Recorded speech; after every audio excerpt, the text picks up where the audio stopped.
when I press OK here. So that will be in 3, 2, 1, and go. Alright, so before I pass the commentary on to Chimkin, I'm just going to quickly explain this first skip that's in the run. That is pretty complicated.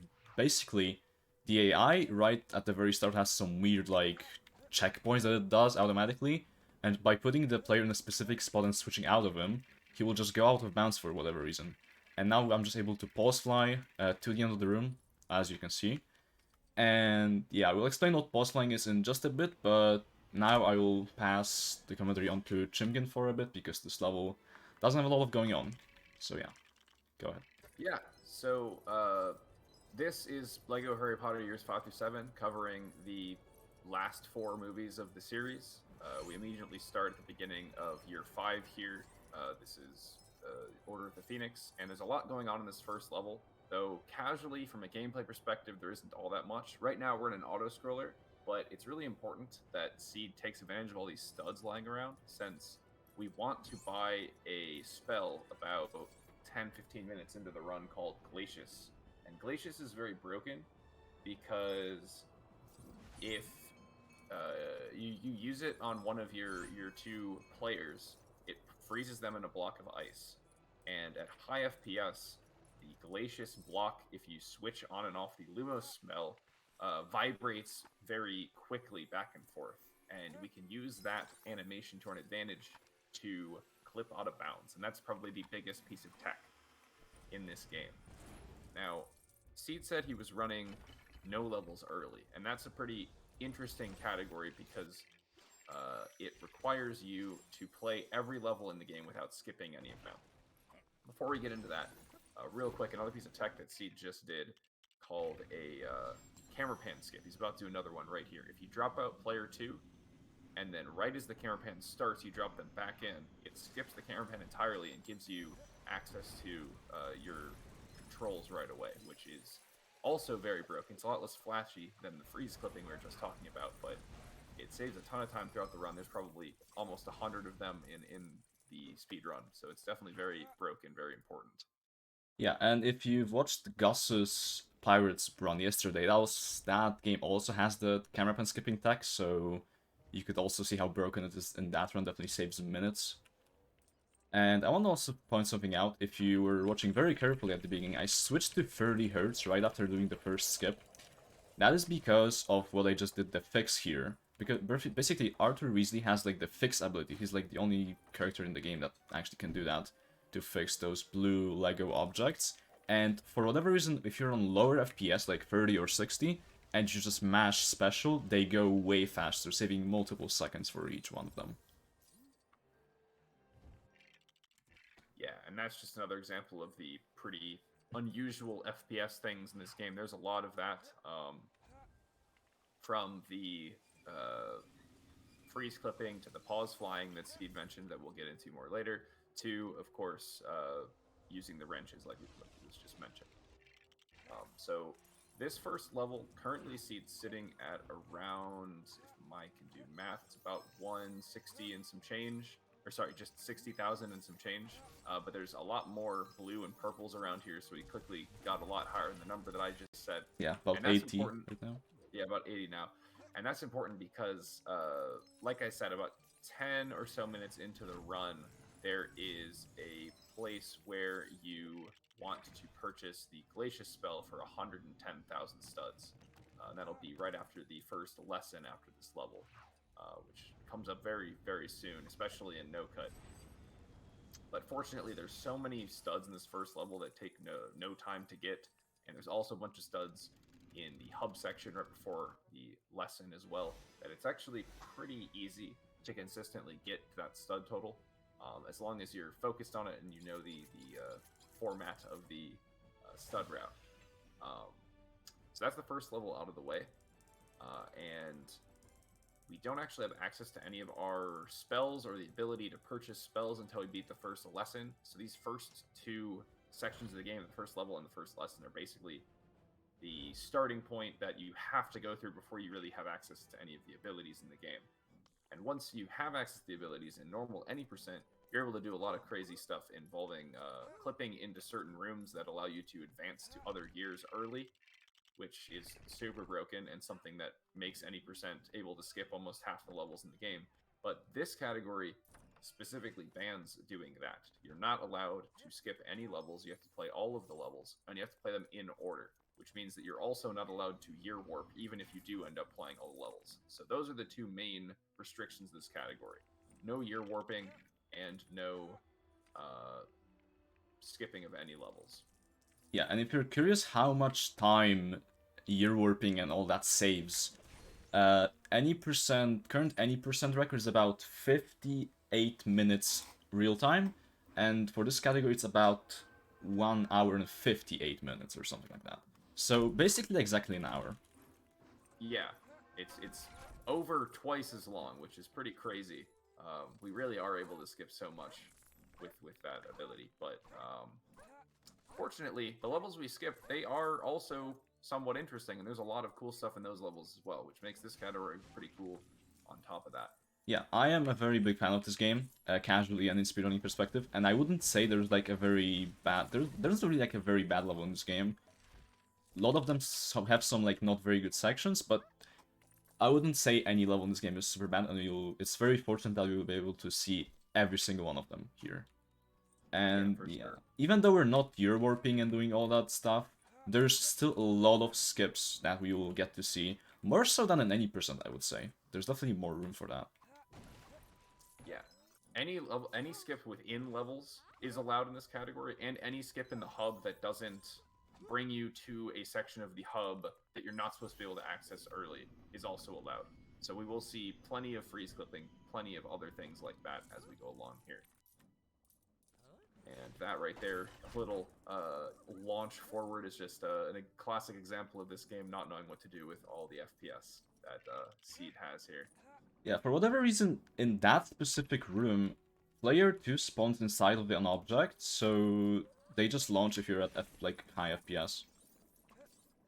And now we're heading to the first lesson, which is barely a lesson, but we can call it that.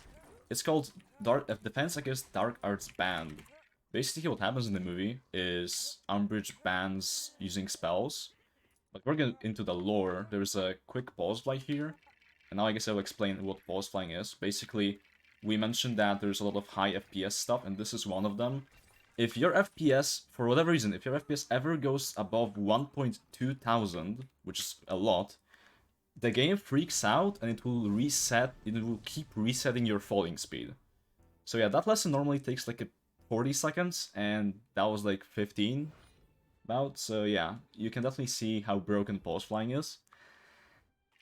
But yeah, and now we're gonna buy, before we get back into the lore of Umbridge banning using spells, we're gonna buy the spell we were talking about, Glacius, which allows us to clip through walls, which we'll see in a second. But yeah, what I was saying before I did the skip is, the lesson is very weird because, as Chimkin previously mentioned, you don't have access to any of your spells before going to the lesson, and the lesson bans spells, basically, so kind of ironic, but yeah, now we actually can use some spells.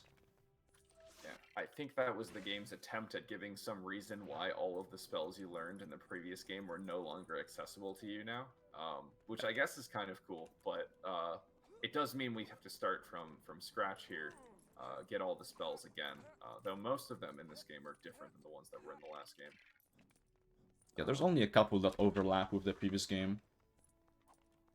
Like Reducto and Expecto Patronum, I think are like the only ones really, and obviously Wingardium and Lumos. Yeah, that was the first example of freeze clip. Just yeah, and that one, yeah, like we were mentioning earlier, basically the way it works is you can put yourself in an animation where you're taking Lumos out, and the Lumos spell in this game cancels animations. And if you freeze yourself while you're in the process of that animation, and then switch off and back onto Lumos, you get in this perpetually canceled state where the freeze block is in the process of breaking, but never actually breaks, and you just very violently vibrate back and forth and can clip through walls with that. And that's very broken all over the place. But just there, that was one of the hub freeze clips he did at the beginning there, just to skip through that door a little faster. Now we're into the Thestrals lesson. This is the lesson that teaches us how to tame and ride Thestrals, which is an ability we use exactly one time in the run. Though, if you don't learn it, if you never learn this ability, or if you like cancel the actual learning of the ability, which is possible, it does soft lock you from finishing the game. So this is an important ability we have learning here. Yeah, and Chimkin mentioned Lumos canceling animations here, so if you look very closely, when I'm giving an item to the Thestral, I am switching onto Lumos, and that skips the whole animation of him receiving the item, and yeah, like there, it just started the cutscene instantly. Yeah, very, another very powerful, very broken tech that's not very flashy. The Lumos canceling and the cutscene, in-game cutscene skips. Both of those probably save like at least a minute to minutes throughout the run, but it's such a simple little thing that someone might not even notice on a viewing, which I think is pretty cool. Yep. It also skips just like downtime as well, which is always great. So now, because if you're watching an any percent run, up to this point is basically the exact same. However, now we're actually not going to do any sequence really like we do any percent. We're going to straight to the second level of Year 5, which is Dumbledore's Army. But before we get there, we have a little bit of hub movement, like 30 more seconds, I believe. I just want to quickly say, because that both of the incentives were met for comedy specs and carrot ones, I am gonna be buying those after this level. I'm gonna take like the 20-second time loss or whatever to buy them, just because I think that like the earlier we get them, it's like better for the actual incentives. So yeah, and both of them cost like combined they cost about 15,000 stats, so we already have more than that, so it won't be an issue. Yeah, so this is Dumbledore's Army. This level finishes once you have the 7 students in the level to join Dumbledore's Army. And as a result, there isn't a whole lot of opportunity to skip things with a freeze clip. It's a lot of pretty scripted interactions here. There is one later on that we'll see, but just right there, that was another quick Lumos cancel. So you can use that to cancel the animation of giving anybody an object, which we have to do 7 times in this level. And it can also be used to cancel other animations, like the animation after drinking a potion or the animation after using a strength handle, both of which will be used here in a minute as well. Yeah, and if you look at Harry right now, you will see that he's holding 2 wands, and that's because of the Lumos canceling. Because we Lumos canceled the animation of giving, I think it was Dean, his wand, he got it, but we also still have it, so it's kind of a little quirk of Lumos canceling. Oh, yep. Oops. Unfortunately, you're not able to dual wield the wands. The other wand is basically useless, but you do have it, and now I think he has a teapot in his hand now. Yeah. Yep. So there's a quick freeze clip you can do there to get through this falling ice before it fully breaks in the cutscene, since if you do skip a cutscene, the actual events that happen during the cutscene still play out, and whatever gets affected by that still happens in real time. You're just able to move during it. So in cases like that, where it clears an object in front of you, in some cases that object still has collision until you actually complete, like until the time of the cutscene finishes. You'll see there's a quick Lumos cancel there, and there's another one right here. And those are another 2 animations that are able to be easily canceled by Lumos canceling the animation. Yep, and a quick little freeze clip to get into this room a bit quicker. If I can get it. This one is a bit different than the setup that I do here, because there's basically 3 different ways of doing freeze clips. The one you saw at the beginning was in what we call an infinite, that Chimkin described is basically switching 2 Lumos off of Lumos, and onto Lumos again. And that one was what I call a spam clip. Basically, you just switch between and off of Lumos back and forth. And that also works. And that's a bit consistent for some clips, so I'm gonna be using it like 3 different times, I believe.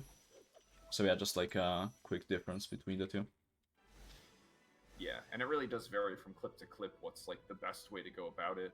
They all have their own angles and approaches to them, but the general gist of what you're trying to do is the same for all of them. So like I said, for the incentive, I am gonna be buying the extras real quick here. But yeah, sorry, you were saying? Oh, no, that's about all I was saying there. So yeah, that's the first two levels of the episode out of the way, and we have, I believe we're going to a lesson next, the dueling lesson, which is an interesting lesson because you don't actually, the ability you learn in that lesson isn't actually ability you have to unlock. It is unlocked by default, but you never don't actually encounter it in the vanilla game before that. So it's as if you unlock it there. But if you sequence break and get to a part of the game that requires a duel prior to learning the duel, you can still do the duel. I believe that's the only ability in the game that actually works like that. Yeah. I'm guessing they Uh, just like didn't bother with coding the thing because there is no way you're able to like start duels before going to this lesson in the first place. yeah, it makes sense. Like it's not really something they would have to think about. It's a completely unintended thing. Unlike the other abilities where you can easily encounter something that you would otherwise not be able to interact with in advance. Can I read a quick donation? Yeah, go ahead. We have $20 from Los, saying $10 for every missed shot and Chaos Ball on my side. Now it's your turn, Paxo. Thank you, Los. Yep, thank you, Los. Amazing showcase on the Chaos Ball as well. Pretty fun Yeah, one. those character creators are really interesting. It's kind of a shame they're only in the two games, because I remember at least when I played those games as a kid, that was like my favorite part of the games. Oh yeah. Technically they like I think they kind of tried to implement them in later games, but they just like gave up. I know in the LEGO Star Wars: The Force Awakens, a game that will also show up in this marathon, has some leftover ruler fights, which is kind of a fun fact. Yeah, I didn't know that. That's crazy. That after that much of a gap, that was still on the table, but they ended up not doing it. So yeah, now we have that was the dueling lesson. That's the first meeting of the Dumbledore's army there. The dueling ability is not very used. Right there, this is an unintended route through the castle since there's a bit of a loop, and you can cancel the animation of dying by switching to Lumos and pass through the kill plane there to fall to the bottom, which is quite a bit faster than the intended route through the castle to get back to here. Um, and this is our first instance of seeing a debug trigger. So a lot of the rooms in these games, in fact, I think it's almost every single one, In this game, have it's every single level. Yep. every single one. Okay, they have a door somewhere that ends the room. And in a lot of cases, they're pretty far out of bounds, though occasionally there'll be one that's just sitting like right there, that if you can just clip out of bounds, you can hit it very easily. And that's the only one in this level that we're able to hit in story. But there is one in all these rooms, like Seed said, and we'll see plenty of those later on as well. Those are not the only ones we're going to see. Yeah, this one is like just above here in this room, basically. If you go up above the ceiling here, there's the trigger as well. And yeah, I would just want to mention, if you know anything about this game, you'd probably realize this level is not supposed to look like that. This level is not supposed to have color. This level is basically like going through flashbacks of Harry's memory, and yeah, it's normally black and white. However, there's a setting in the config file that actually enables the black and white effect. So you can just like disable it, and then you have color in every single one of those flashback levels. And yeah, it's completely allowed, and we just use it for fun. Yeah, and in some of them, because they don't intend you to have that turned off, it's not like a setting you can turn off in game. There's some pretty interesting like objects used that have colors that really do not feel like they should belong, but because of the normal black and white settings, it just like it wouldn't show up. Yeah. We'll probably see some of those later on, but it just kind of looks silly. It's also interesting that they just like made objects with colors and that put a black and white filter on it. I guess it was just easier, but it is really amusing to think about. Yeah, they probably were just reusing some Like assets or something. this is so colorful here. Yeah, it is actually like the most colorful parts of the game are these flashback sequences. Right, that is the third level of the run done. That went pretty well. We got the freeze clip at the beginning there is actually pretty inconsistent, so I'm glad I got that first try. Yeah, unfortunately, the memory Snape that you have there, he only has one spell. He does not have Lumos, and if you don't have Lumos, the freeze clips are pretty inconsistent because you can't manually trigger the braking effect, and you can't extend it either. So characters that don't have Lumos are not great to clip with for that reason. But fortunately, there's a strat in that level where you can pause the game and Snape just continues going on his own, which is it only happens in that level, and I'm not really sure why that's the case, but it's pretty amusing that you can still do that. This lesson is the spell Defindo, and there's a bit of a skip here just with some basic platforming. You can get up to the last objective of the level early without beating the first two objectives, and the lesson only counts for completion based off the completion of the last objective. So once you do that, the lesson ends, and you don't even have to do the first two objectives, which is very convenient. I think that's the biggest skip in a lesson in this game. Yeah, pretty much every lesson in this game has some sort of skip. Yep, but I think that one's like, because normally what you have to do there takes like solid 30 seconds, and that just, yeah, that takes like 10, so... It's a lot of waiting around, a lot of building random objects that give you other objects you have to build. It's definitely not the fastest thing, and it's really cool we have a skip for it. I think that's like one of the things I like a lot about this game that is a little bit missing from 1 through 4, because pretty much in 1 through 4 you play almost every lesson more or less the intended way, but in this game pretty much every lesson has some sort of skip to it, and I think that's cool. Yeah, and what was I gonna say? Yeah, so basically, if you've ever watched only an any percent run of this game, now you're gonna see some levels you've never seen before, which is gonna be pretty cool. Now we're going to 5-4, but before we get to 5-4, there's a pretty weird one-try skip here. Maybe you want to explain that? Yeah, so once you hit this cutscene, normally it shows a cutscene of the door shutting, but if you take a really good line and you're just fast enough, you can hit the trigger before the door shuts. There we go. Now, and he got it. Let's go. Yeah, that is way more precise than it looks. I think you have like, I wanna say 4 or 5 frames to skip that camera pen in time. Yeah, and you have a lot of opportunity to, if you're not taking a good line, to get rid of that time save as well. And because that's a door that would otherwise still be open, you might think that might be problematic for later on, but we never have to go through that door ever again for the rest of the run, so that never comes up, the fact that that's shut. Yep. Which is pretty fortunate. And even in 100%, you do that skip and you never have to open the door. Which is also like, you would think that would be useful, but no, you don't have to use that door at all. The game never wants you to go through there. This is a pretty tricky level here. So normally you're kind of chasing creature around, and you need to get a doorknob to this door here from him, but because we have the freeze clipping ability, we can actually just clip through this door and skip the entire upper floor of this level. It's a bit of a tricky one, but we'll see if we can... Yeah, this freeze clip is, I would say, the second worst freeze clip in the game, but it saves a lot of time. I just clipped through the wrong wall, huh? Yeah, funny how that happens. But yeah, this one, like we said, it skips an entire floor of this level. It's a lot of puzzle upstairs you otherwise have to do, so it's definitely worth it. There we go. Oh, what? Okay. Oh, that's dumb. Yeah, that sometimes happens, but I don't know why. I think there's a reload trigger in the door on the other side for some reason. I'm not... I guess, I mean, there must be. Even though you can't even... I don't think you can even exit the room if you get there normally, no. So... You can't, because the door shuts. Yeah. As bad as this clip might be, the version of this in Standard is actually worse, because you want to clip into that room without hitting the trigger in Standard. You have to go through the little piece of wall above the staircase to avoid triggering a cutscene, though fortunately in this category, that doesn't matter as much.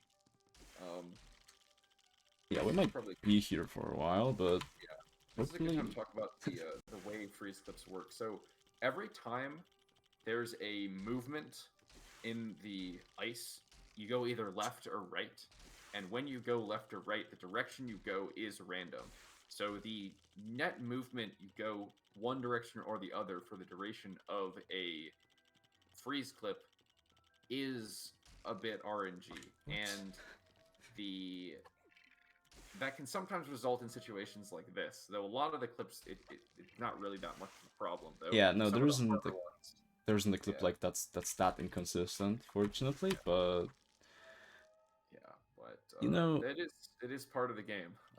Cooking through like this. I have an idea we might resort. I am gonna just do it. We can do this level. We can do this room casually. It's not even gonna take that long.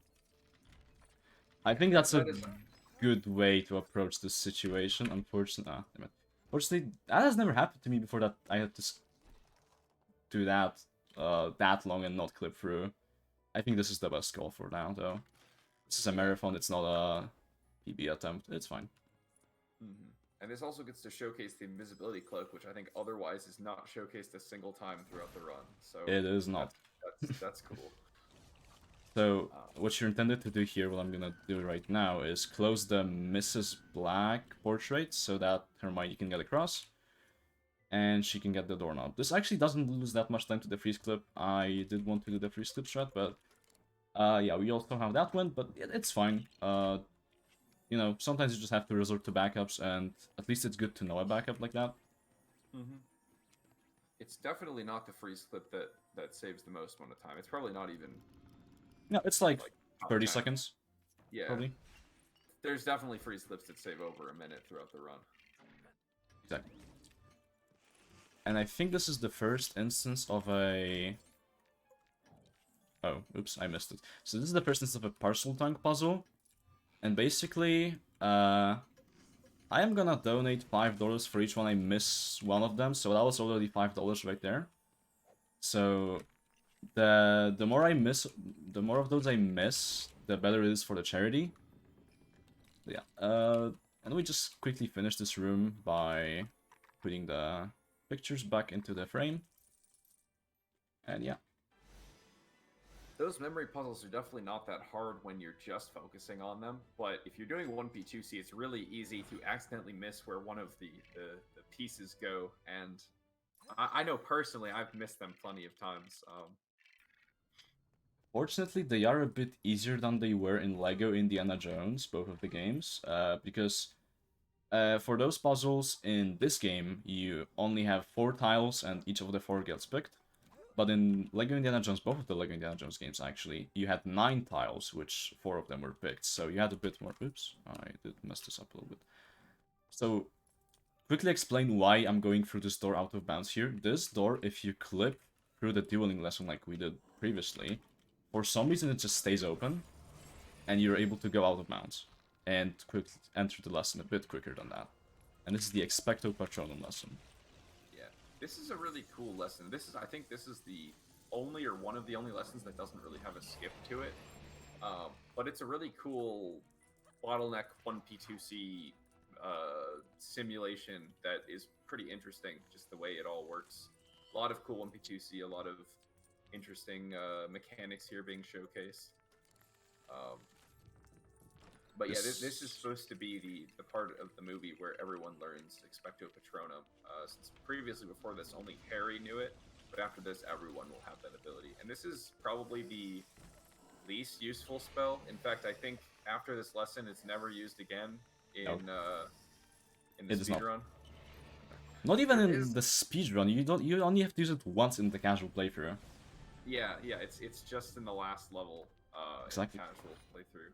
Yeah.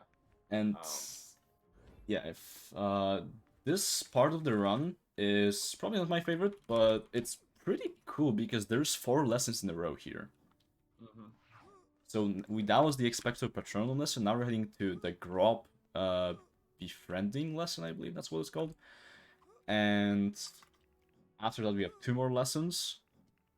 This lesson has for the longest time, this lesson didn't have really a skip for it, but now it does, and it saves like 20 seconds, I would say, and it's a first instance of a pet launch. So some characters, like you might have seen already, and that was also in the previous lesson, have these pets. Like Ron has the Pidwidgeon and Hermione has Crookshanks, like you can see right now.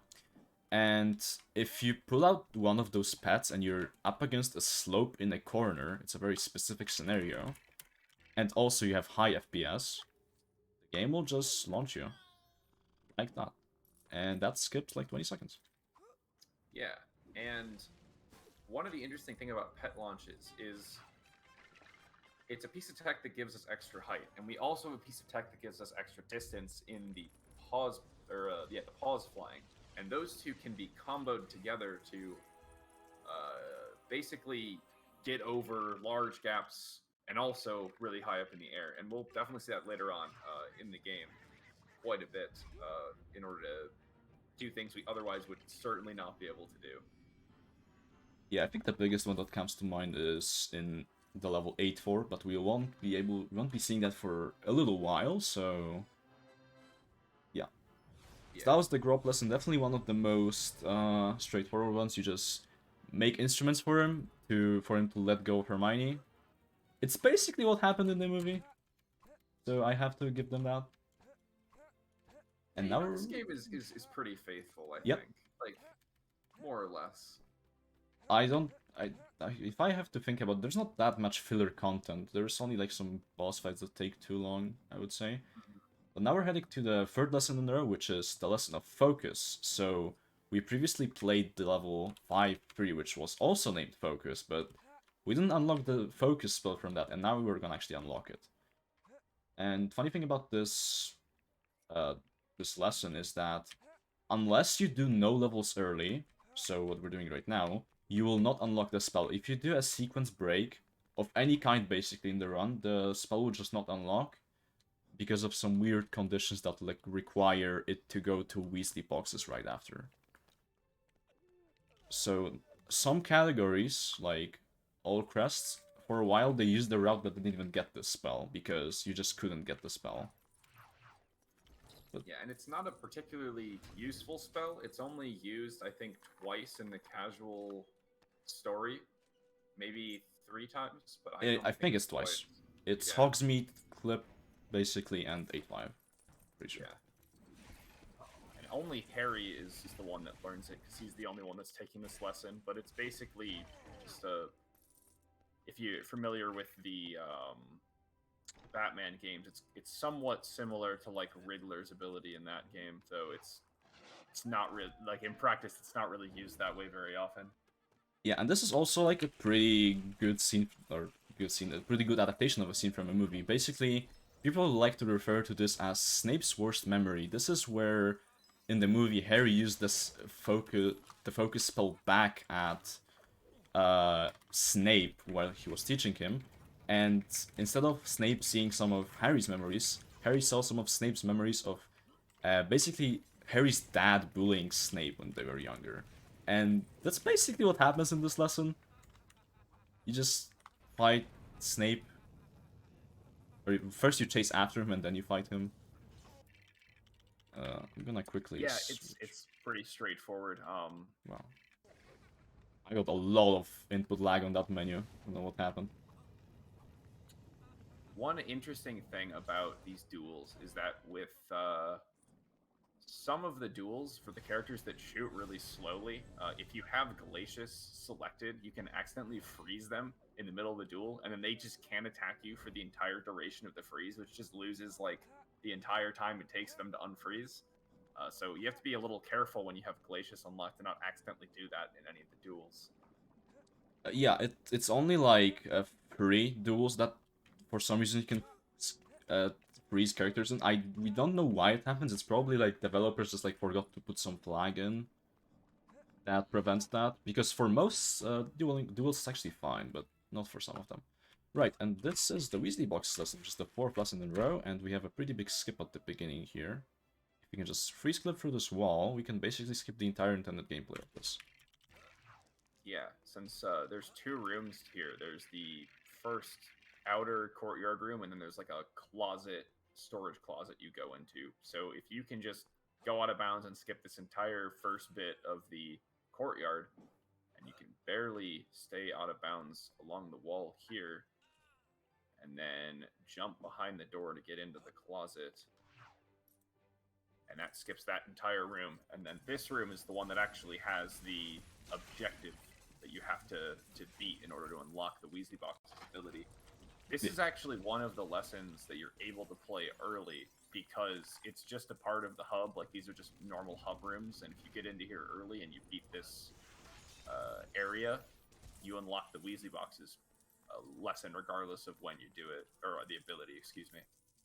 Yeah, and we have to give developers a little bit of a not a nice comment here, because this lesson is too easy to softlock. If you like we placed the rocket right there and that gave us the reward. There is a very accessible character token right to the next of where the rocket is, and if you collect that token at any point after placing the rocket, it will softlock Weasley boxes forever and you will not be able to get them. Yeah. This game, it's a bit of a mechanic where if you have two, you can like overlap various collectibles and rewards, and if you get a collectible during the beginning of a reward animation, it'll just skip the end of the animation, which doesn't give you the reward, which is very problematic. Especially if it's like an ability that you're getting that you just get soft locked out of accessing that ability, which is very not good in most cases. Fortunately, as speedrunners, we don't really have the issue because we know how to avoid those. But for casual players, I have for one of my playthroughs, I have definitely softlocked the spell Reducto by just collecting a gold brick by accident. So yeah, I can see how some casual players can unfortunately very easily softlock their file.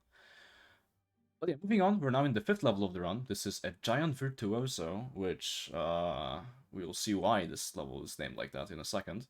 And this level, I'm pretty sure for the most part, is also basically everybody's least favorite level, or for the most of time, because this first room is a minute of just doing absolutely nothing.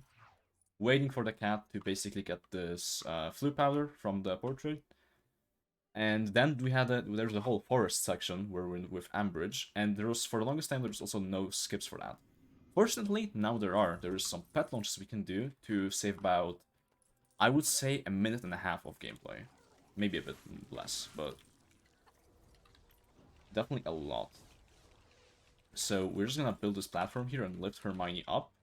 And as seen in Grok, we can just go here into this corner, and if you pull out the bed in a very specific way, that will give me some height. That's not quite enough. Yeah, I need to get a bit more height than I'm getting right now, like that, basically. And now I'm just able to pulse fly through the first barrier. And there's also another barrier here, but if we pet launch here, we're able to pulse fly. We don't even have to pulse fly, just able to launch above it. And now we're back to casual gameplay again. So I'm just gonna cut these flowers here, and then we're gonna head to the last room, which is one of the only rooms in the game that doesn't have a skip in any category, even free play. But yeah. And this level, or this room, I just want to quickly mention this, has not a very good level design because you need to build a card here. And in order to be able to build the card, you have to destroy a lot of random objects. And I know for me as a casual player, I definitely got confused here. Like, what am I supposed to do? I still don't know what everything you need to destroy. Like, I'm pretty sure I destroy things that I don't need to destroy. Like every time I play this room. Oh yeah, same. I know for a fact you just need to force a plant right there, and then you need to destroy some mushrooms and some flowers, but not all of them. Very weird. Yes, that's very strange. It definitely plays in favor for the casual players that destroy all of the stuff, like, out of habit. But if you're just, like, trying to basically do casual any percent, then you might get stuck for a bit trying to figure out what to do. But anyway, now we have the cart, and we're just using the bell to lure Grob to this wall so he can grab Umbridge. And this is why the level is called a Giant Virtuoso, because we're basically getting Grob to help us with getting justice for Umbridge, if you want to call it that.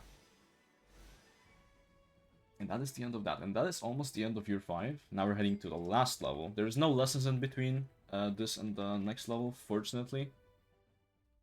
So, yeah. Oops, I don't have player 2 called in. Yeah, so this episode is the episode that has the most number of lessons. There's quite a few of them. But after this episode, they really start to dwindle in the number. I think the second episode has 3, maybe 4, depending on how you count lessons, and then after that, there's 1, if you can even count it a lesson. No, you can't. Part 1. You can't? Okay. It's just a boring gameplay. All right. And then there's none in the last episode. Yep. So And it's really heavy loaded at the beginning. I guess that makes sense because you're not really in school during year 7. wanna explain this? Oh yeah, so during this part of the game, this is like a kind of a weird mechanic, but you're supposed to like be running away from this hazard, but if you die twice, it teleports, or if you die once, it teleports you ahead, and if you die twice, it just teleports you to the end of that section. Now we have another skip. This is a launch with Sirius's pet here. Padfoot, He's able to I get, believe. yeah, Padfoot, and he's able to get on top of that arch, and there's conveniently a debug trigger right next to you on top of that arch that you can then hit and skip that entire room. And speaking of debug triggers, I would just probably a good explanation to why we're not hitting a lot of them, because there is a lot of triggers that are possible in story that we can't hit, and why that is basically doors in this game, if you hit them, if you hit a door that ends the level, so not a room but ends the entire level, it will beat the level, but it will not progress the story. So we can't really use those doors, because then we have to basically replay the level. But that door ends the room, so we can't actually use it because it doesn't affect the story progression. However, ironically, we're gonna be using a door in this room as well, and this room is the last room of a level, but it's also the last room of year 5. And even if you don't progress the story in year 5, it will still get you to year 6 and you'll be able to move forwards. Because it basically only checks if the level is if like the level is beaten and not if the story is progressed. So it's very convenient. And the game also has a separate progression per episode, so the year 6 progression is completely unaffected by the year 5 progression. So even if the game doesn't recognize the fact that doesn't fully recognize the fact that year 5 is beaten, it still does put you in year 6 because you did beat year 5. And right now he's trying to use some weird collision on the fountain to get a launch into the sky. This is kind of what I was talking about with like the comboing launching into pause flying. Yeah, I'm not sure it's working right now, but okay, there we go. You know, this debug trigger is pretty high in the sky here, but you can get near it and then use a visual cue setup here. That should work, yep. And that skips that room. So we skipped basically all the plot of that. Sirius died, Voldemort is back, etc. Yeah, 5-6 is also a level similar to 5-5 that didn't have a lot of skips for a while. Like, the clip you saw in room 1 just briefly, that was the only real skip for a while. And then, obviously, we found the Padfoot launch in the arena, and then the boss skip for the last room, which just made the level a lot quicker. They didn't make it necessarily better, because the last trick specifically is not very consistent. However, I was able to pull that off pretty quickly. And this is the first level of year 6. And I guess I'm gonna explain what a buffered camera pen skip is, even though we already saw and I just forgot about it. Basically, we mentioned at the beginning of the run there's those camera pen skips that you just do by calling in player 2. However, this camera pen specifically, and like 2 more of them in the run, they don't pan the camera, so you don't have time to call in the second player. However, when you're in split screen and you drop out, everything will like just like buffer for a couple of seconds. So the camera pan right there, it didn't play for like 3 seconds or like 3-4 seconds, and I was holding to call in player 1 for the entire time of that. And once the camera pan started playing after those like 3-4 seconds, it instantly called in my player and instantly skipped it, which is that's a pretty new tech as far as like tech goes. So yeah, and we just quickly went through that room too. And another pet launch here to basically skip this one.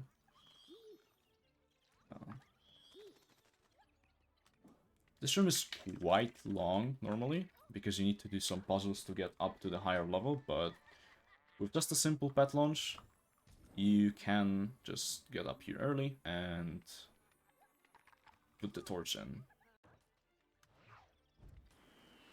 And also switch to 60 FPS right there, because I guess we didn't really mention that, but those puzzles where you have to put objects into places, if you're at higher FPS, those objects just take a while to snap into the place.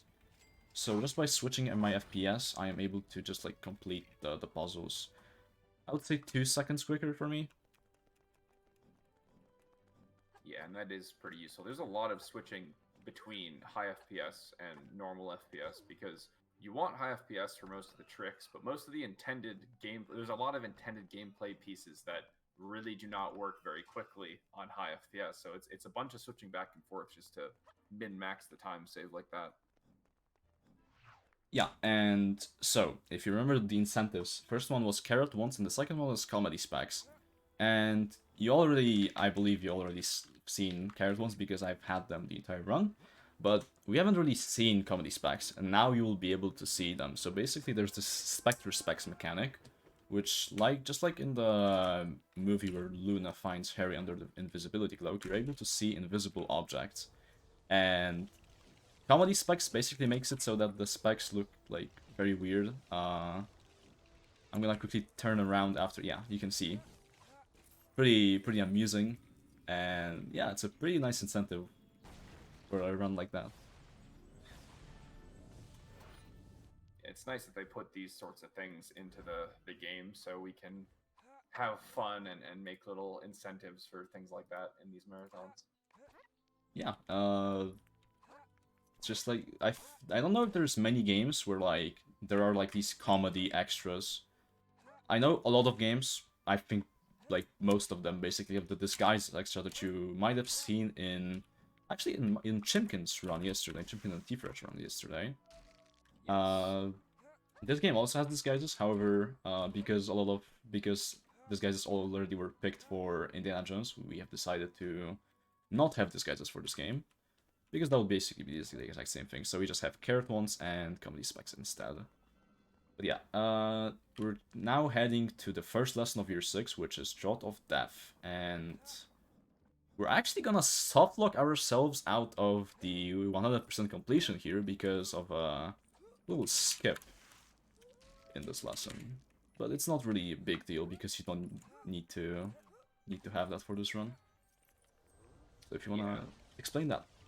Yeah, so basically, like we were talking about earlier, the way if you collect 2 collectibles at the same time, they kind of overlap their animations, and you can use that to your advantage because the second one you collect is the one that actually plays out. So if you trigger a reward that is longer than the animation of a collectible, you can collect the collectible shortly after the reward starts and skip a lot of the reward.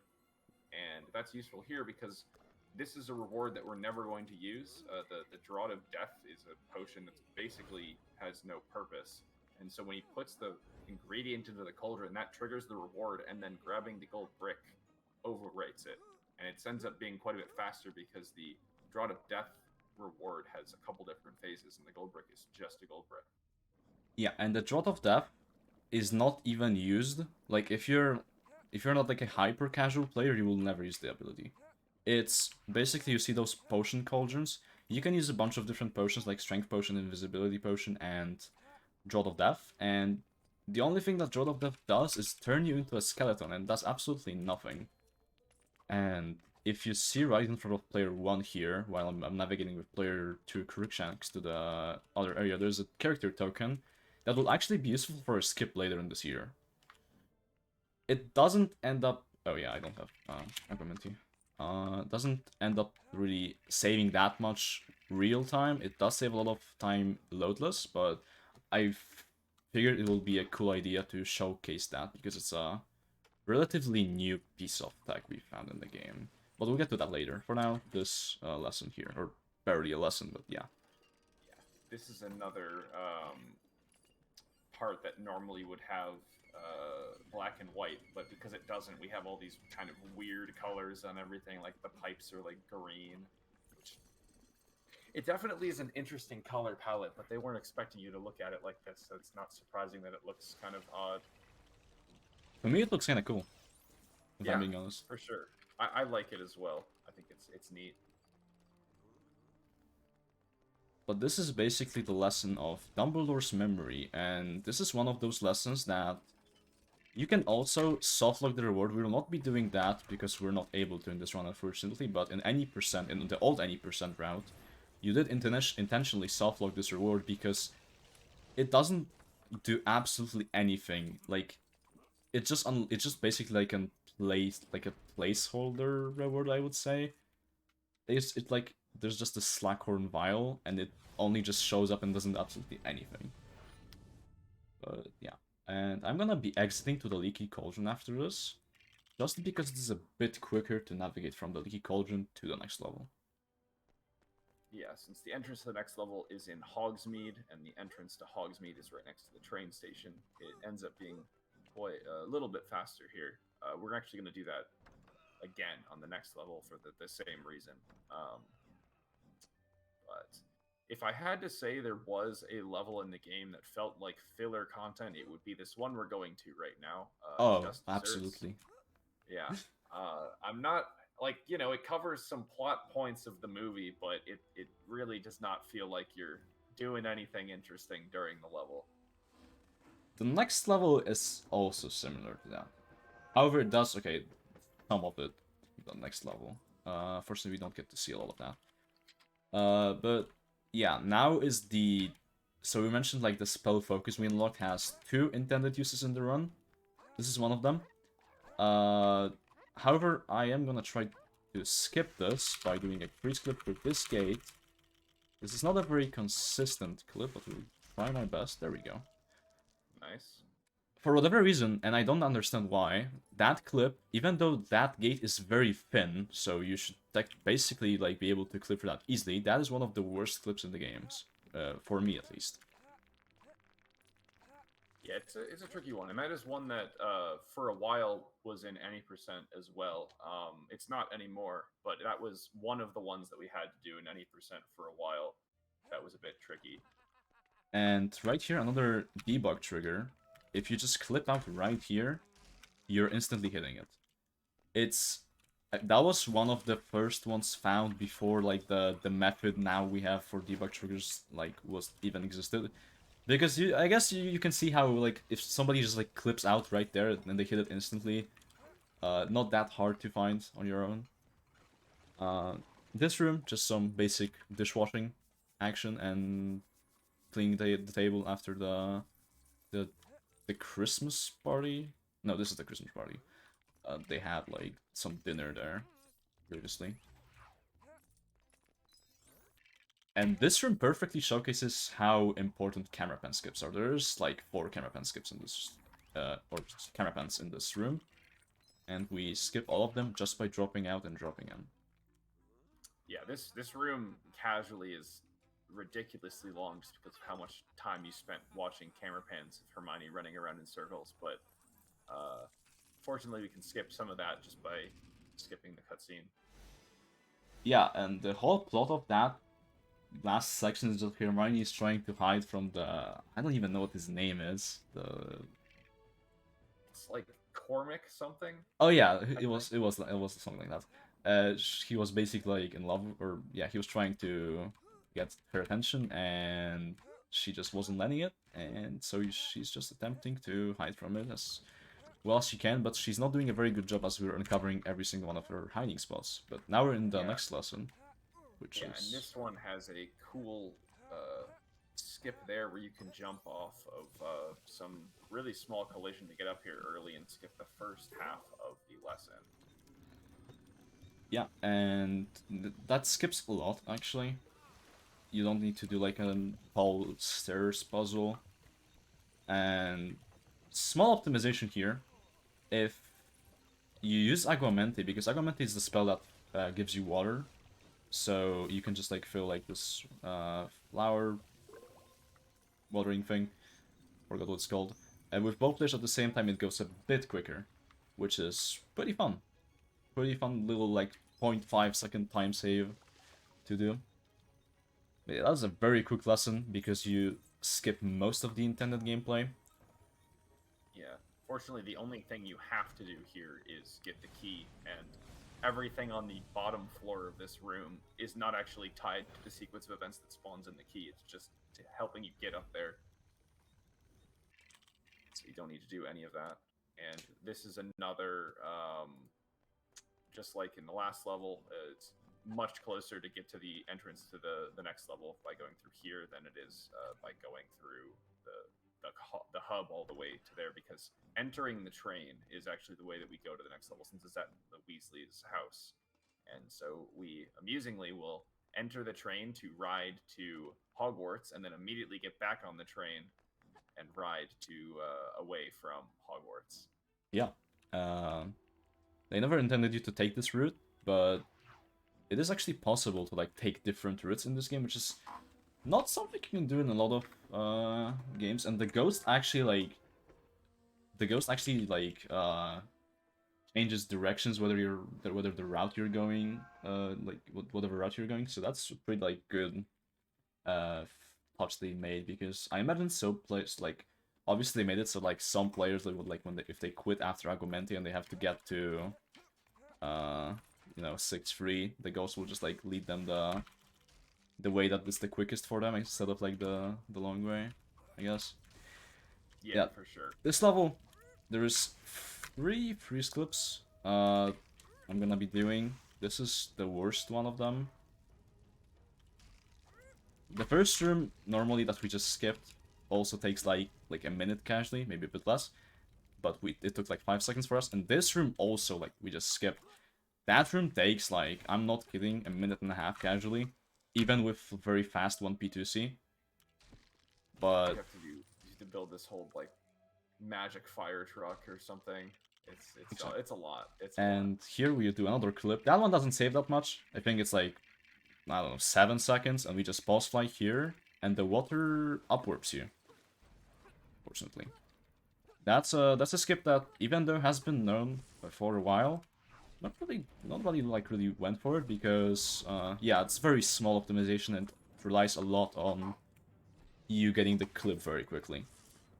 And this is the Bellatrix Lestrange boss fight, which he's just throwing Avada Kedavras at you, but something I'm doing here is I'm holding the spell wheel with both players, and when you're in the spell wheel, you actually don't take any damage, even from Avada Kedavra. So even though it doesn't save any time, because you need to, like, if she kills you, it doesn't really matter. But it's a very very silly thing that you can just do to kill the time. And this is the grayback that you actually have to shoot for Bellatrix to appear again. But there's a pretty weird thing you can do with grayback, that when he grabs you, you can actually Lumos cancel him. And when you Lumos cancel him, it acts as if he killed you. So we don't want to do that on the second phase, because that's actually slower, but on this next phase, I can quickly show that off once he spawns in again. Like right here, he's gonna grab me and I'm gonna Lumos cancel, and yeah, he's laughing because the game thinks Greyback successfully got us, but he didn't. Yeah, unfortunately in this phase it doesn't actually matter if he gets you or not, since that isn't tied to the progression of the boss fight like it is in the second phase. Yeah, and also with these probable objects, which is a common theme for those boss fights, the game intends you to just like grab them and hold them for like, I don't know, maybe 3-4 seconds. But you can actually let go of the force or the magic after like a second and a half, I would say, and that also works. It's like also one of the smaller optimizations. And now we're heading to learn the last spell of the run. Last spell we learn, yeah. Yeah, this is Reducto, much like in Harry Potter 1 through 4. It's a very, very fast lesson. You're basically just shooting some objects. Now, because we did the Defendo skip earlier, and this is in the same room, you do have to actually do a jump shot to get that last one, since the normal staircase to get up there is not built because we skipped it. But that's easy enough to do.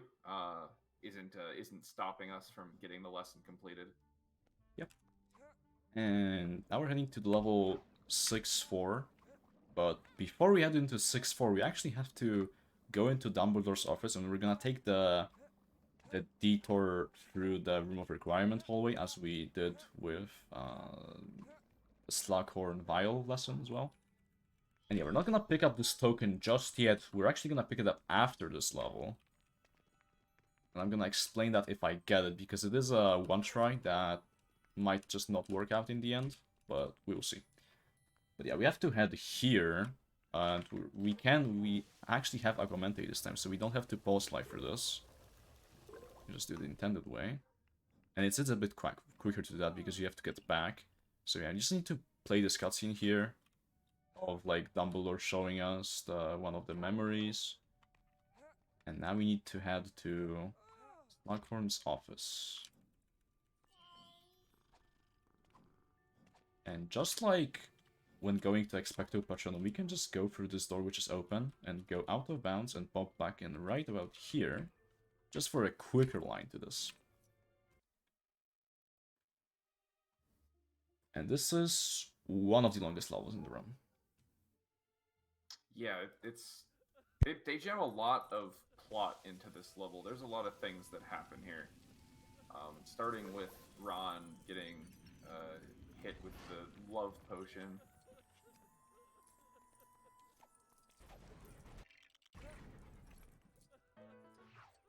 And this is another room where you're basically just trying to make a potion here, and all the pieces are all over the place.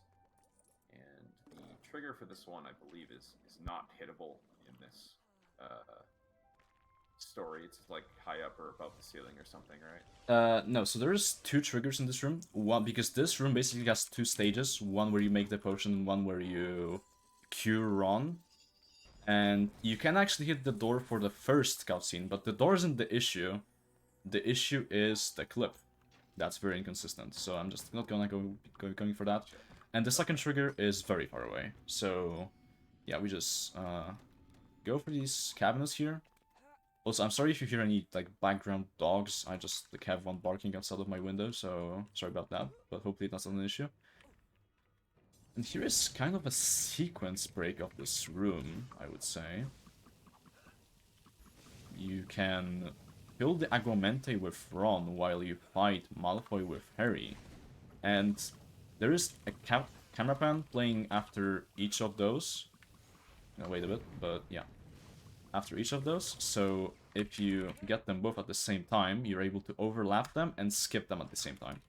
With just one call-in. Like that. This room, not a lot of... Besides that, there's not a lot of we can do to speed this up. Mainly just the two duels and making the dynamite here.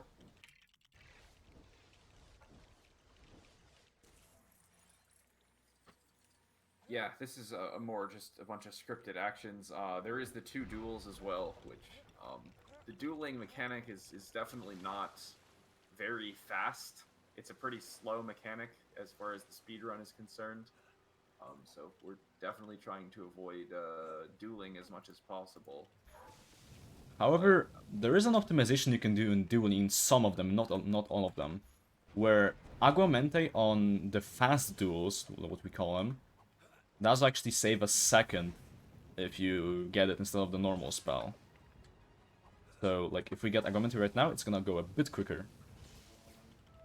And yeah, that was the two rooms, and now we have the third room. And yeah, so I just want to quickly highlight, if anybody is curious, this room in Standard takes about 11 minutes optimally, I think. If I remember correctly. In No Cut, it's fortunately only 5 minutes. But yeah, there's a lot of cutscenes because there's like... This level covers 30 minutes of the movie. Something like that. That sounds about right. The thing about this movie is a lot of the stuff that happens is not really like things that could easily be turned into gameplay. And and I think they kind of struggled with adapting this because we had the level earlier, which is just like doing some dishes or cleaning a table and whatnot, and then there's this level, which is similarly, well, it's not that it's non-content, but it's there's so much stuff, but it's not really stuff that has a lot of gameplay with it. Like the first room is not really a lot of interesting gameplay. I think they really didn't know what to do with this movie. Yeah, but this room, however, in this level is actually pretty cool. I like how you get to discover the vanishing cabinet here. And you saw that little clip right there. I'm actually very glad that went quickly, because that clip is one of those that can really go either way. Fortunately, it didn't give me issues this time, and now I'm actually gonna attempt to use the token to my advantage. So I'm gonna move player 1 to the transition here, and I'm gonna be going towards, and player 2 is gonna be next to this token, and I'm gonna... Yeah, there we go, I did it. I'm gonna pick up the token as I leave the room, and this causes a glitch that's called save storage. Basically, you know how after every collectible, there's like a animation, and then it plays a save, so the game basically saves because you collected the animation, or collected the collectible. If you interrupt the saving, the game is gonna store the save to the next logical point, which should be the next time you pick up a collectible. However, if you don't pick up a collectible in that time, and you go into a level and you complete the level, the save is gonna happen in the status screen, and it's not supposed to happen there. So that is useful in standard and standard categories quite a bit to skip some post-level cutscenes that you normally can't do without save storage. But in NoCut you can actually use this for after this level, because after completing this level, you're spawned like as far away as you can from the next level. And we were pretty close to where the next level is gonna be before when we collected the token. So it's gonna save us about 40 seconds in movement. And how do you actually skip the movement is, once the game saves in the status screen, I'm gonna restart the game. And it is gonna put me right where I wanna be. But meanwhile, we do this little room, which is a bit interesting. Interesting 1P2C here. One player is digging up one of the...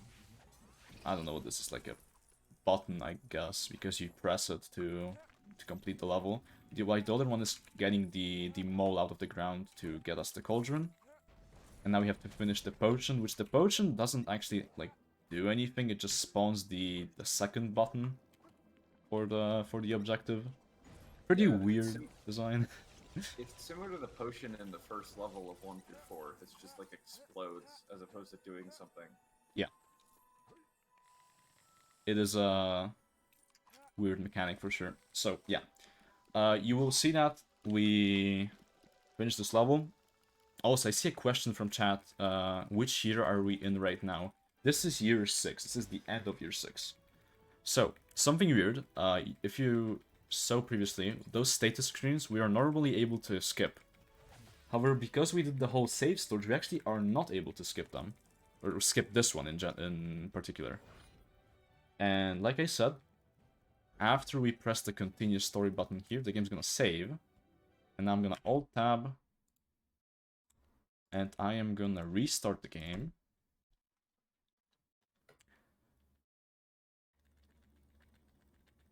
I know that doesn't make any issues on stream, but it should not. Nah, it should be fine for this. The game should show up in about 2 seconds.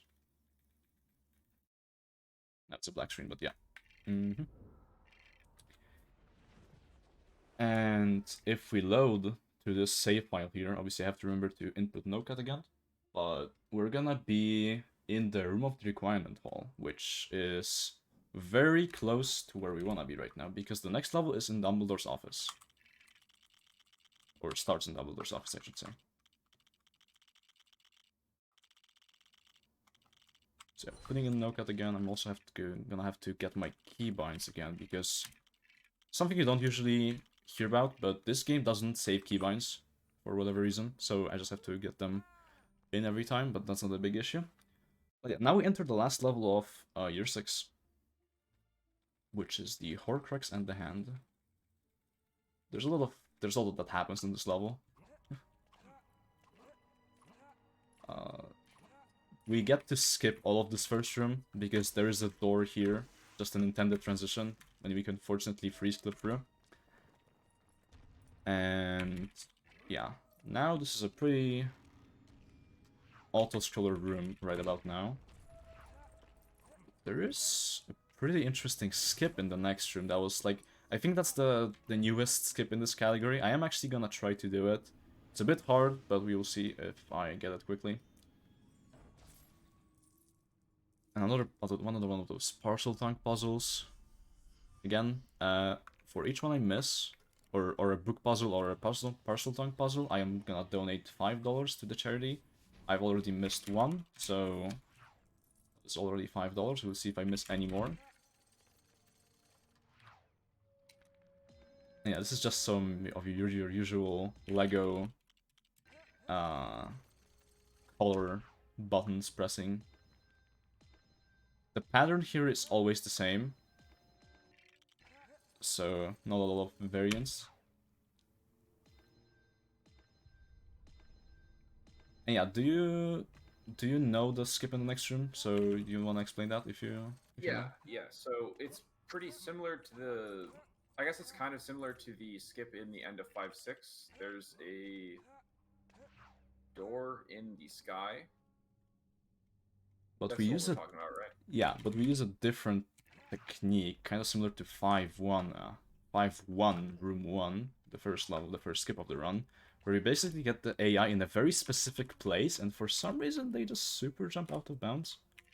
Don't really know why, but when they do, they launch like that. That was unfortunately not a very good launch for me. I'm gonna have to kind of YOLO this. I'm not sure if I'm gonna be able to hit this attempt, but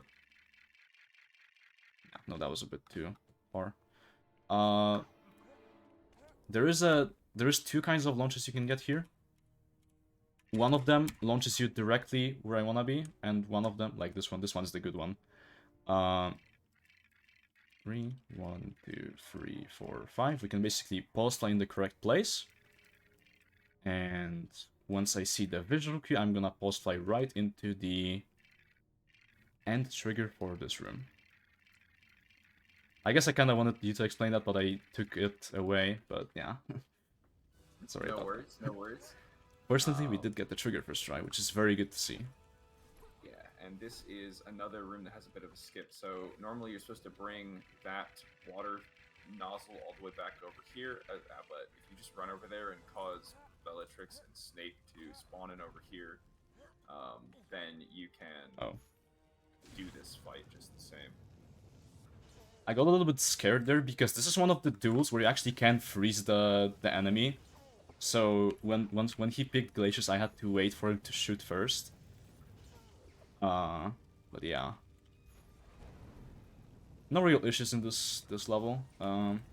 This level also, for a very long time, was basically just like auto-scroller because the room we skipped, the island, is a minute of doing absolutely nothing. The skip makes it a bit more interesting, but it is also a very difficult skip. But yeah, that is the end of year 6. We're moving into year 7, sorry, part 1. Yeah, so we are halfway through the content, I guess, of the game year-wise, but we are a bit more than halfway through the time of the run because, like we were talking about earlier, there's a lot more lessons in the first half of the game, even though there's the same number of levels per episode. So the last 2 episodes are a little bit faster than the ones that came before it. Yeah, but that isn't to say that this year, year 7 part 1, holds the longest level in the run, and it's not even close. Right? Am I right? Yeah. It's... I surely, yeah. Yeah. It is a bit... It's almost tied with 6-4, but the level in this year takes the lead by, like, 20-30 seconds. For a good reason, too. we'll get to see that later. For now, this level is pretty straightforward. Not a lot you can skip here. Just some optimized 1P2C route here. It's actually a different route than I usually do, but this one ends up being about a second quicker. And this is, so you wanna explain what happens here? Sure. So, I don't think the developers intended for you to have high FPS here because for whatever reason, when you're attacking with both players, you'll occasionally just get an insane amount of studs on player one. You'll see it happening frequently here. And this is FPS linked. But yeah, I mean, you're definitely not supposed to be able to get like 500,000 studs this easily. Yeah. But you do. And it's pretty wild that this happened. This is really, really nice for 100% because you play this level relatively early and it just gives you all the studs you could possibly need for everything that you need.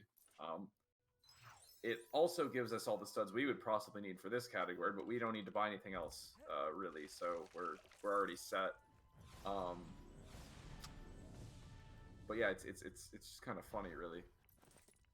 And we just unlocked we're unlocking two abilities right now. So Hermione unlocks her bag, which allows her to use purple or pink, I guess, panels on the ground.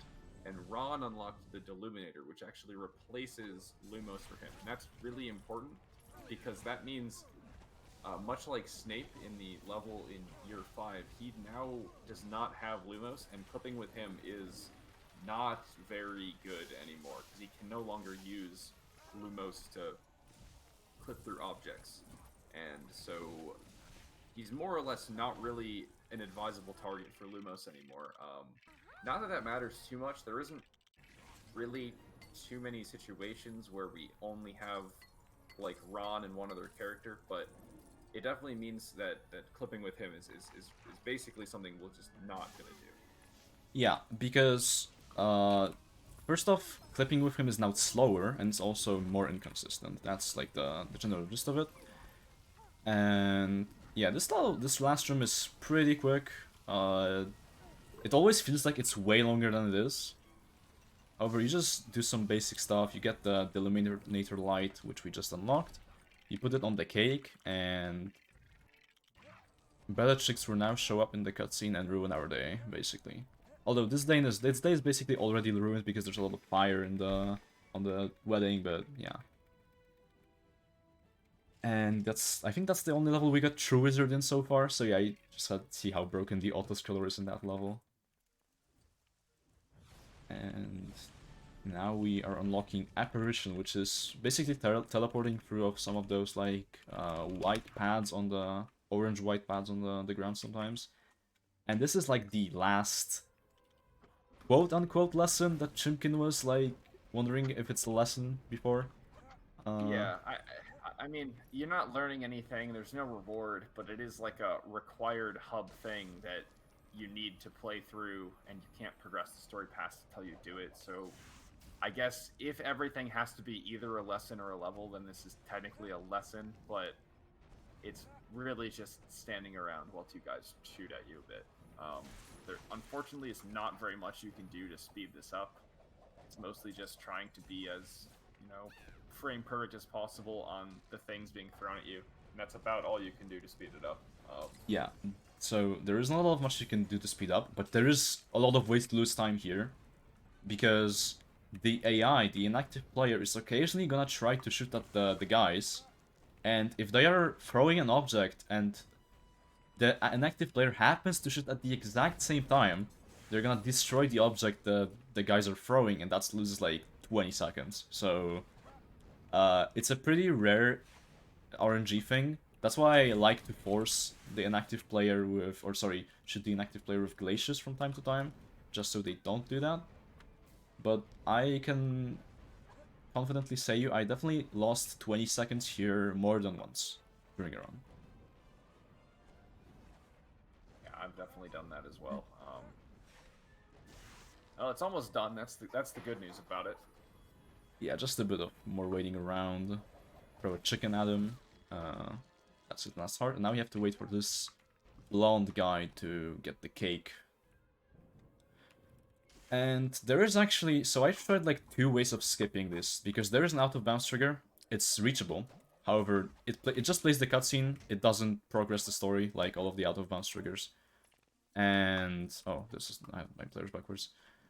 And oops. The other way is, if you were really, really looking at the stream, you might have noticed that the door to the back area of that diner opened before the cutscene played.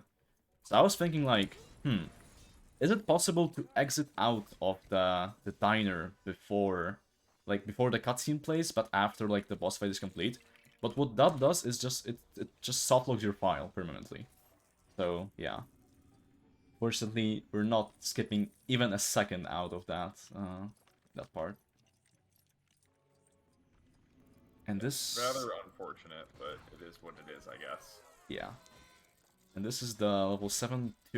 Magic is Might. There's also this quite a sequence break here. Normally the game wants you to go to Ambridge's office, which is right ahead of me right now. But we're not gonna do that. We can just clip through this gate early. By the way, I have to clip with... I usually clip with player 2. But in this level, I have to clip with Harry because, as we mentioned before, Ron can't clip anymore. So it is a bit weird on the 1P2C. These are also not very good clips. But the reason they are not very good clips is because for some reason this room tanks your FPS. You get way less FPS in this room than you get in like every other room. And I don't know why. That room is not even that big. But yeah, we got the 2 clips already, and that's the 3rd one. And this is a 2.5-minute auto-scroller boss fight. Yeah. If you didn't like what we just did right before this, oh buckle up. We got more of it. However, there's actually an optimization here. Wanna explain that? That was found like a couple of days ago. Yeah, sure. So, if you run into the corner with Ron right there, you can get an instant target very easily on the piece that Umbridge throws at you, and then while that's still barely even spinning, it just hits her in the head right away, which saves a couple seconds. You can do it on more than just this one, but there isn't really good setups to get it on any of the other bosses. But on this one, it's very easy to get just with running Ron in that corner and Harry right where he is right there. Yeah, and funny thing how I found that is I was just like doing this. I was just like doing this boss fight when I was preparing for this LEGOthon, and I was just like doing something on my phone with my other hand, and while doing that I was just holding to the corner with player 2, and then I noticed I got the targets like instantly every time, and I was like, huh, that's interesting. And it ends up saving like 7 seconds, so it's pretty cool. And yeah, we just do duel with this guy, and we do not get the soft lock. There is a soft lock here that can happen where the guy just doesn't jump, and you're screwed. I haven't had it happen, but one of the runners of this game, Toad, did have it happen, and we don't know why. It has never happened to anybody other than him, though. It's a bit weird. Yeah, this is the last Umbridge throwing objects at us, and we have to duel her. One time here.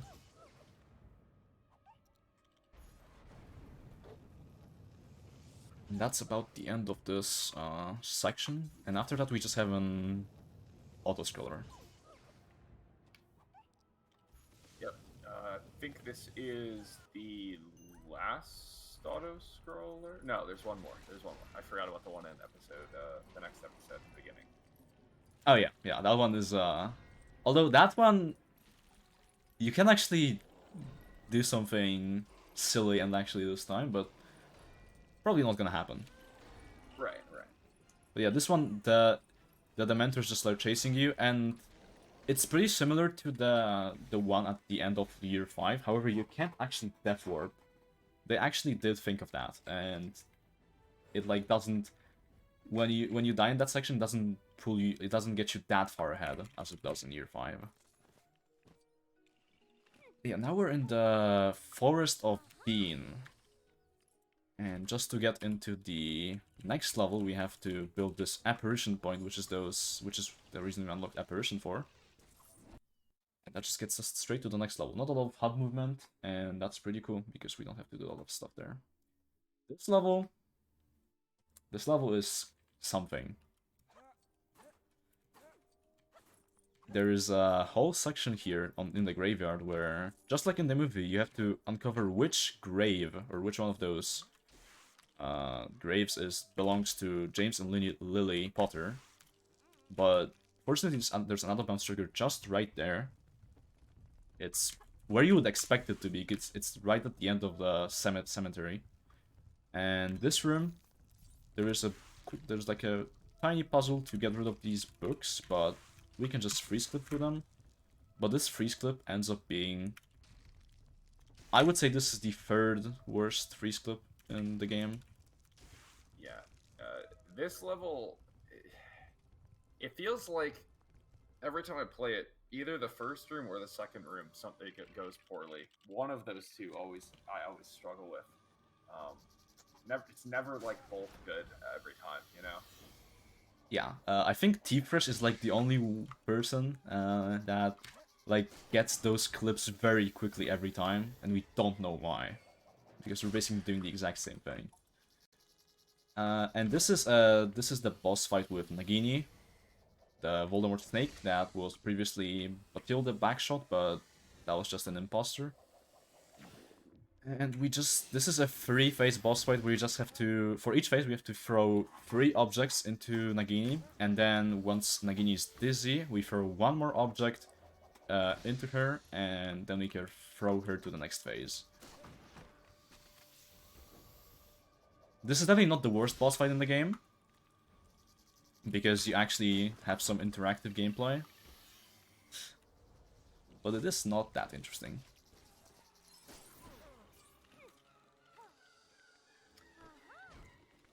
Yeah, I feel like they didn't really have a lot of great ideas for boss fights in this game. It's more or less just the cycle of things and then throw things at person sort of boss fights, or it's dueling, and that's basically all it is. Oh yeah, if you're gonna hate this game for anything, it has to be the boss fights, but yeah, that's not really like a big issue.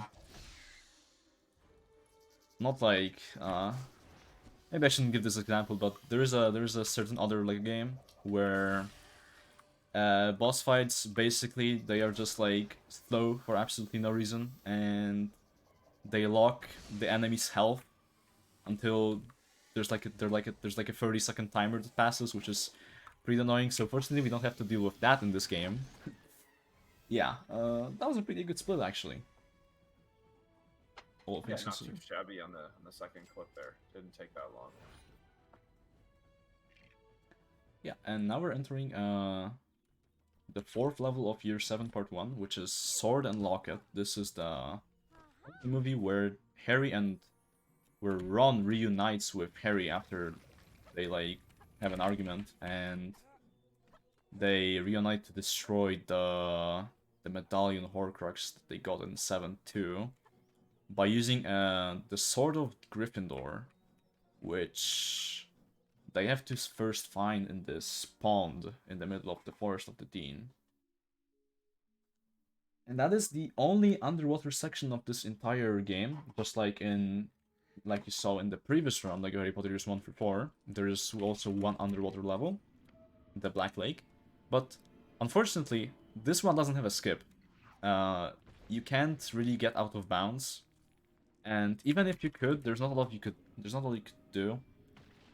The out of bounds door in this room is placed in such a way that it's like out of the 2D area, so you would have to find a way to like make this room into 3D mode, which is just probably not possible.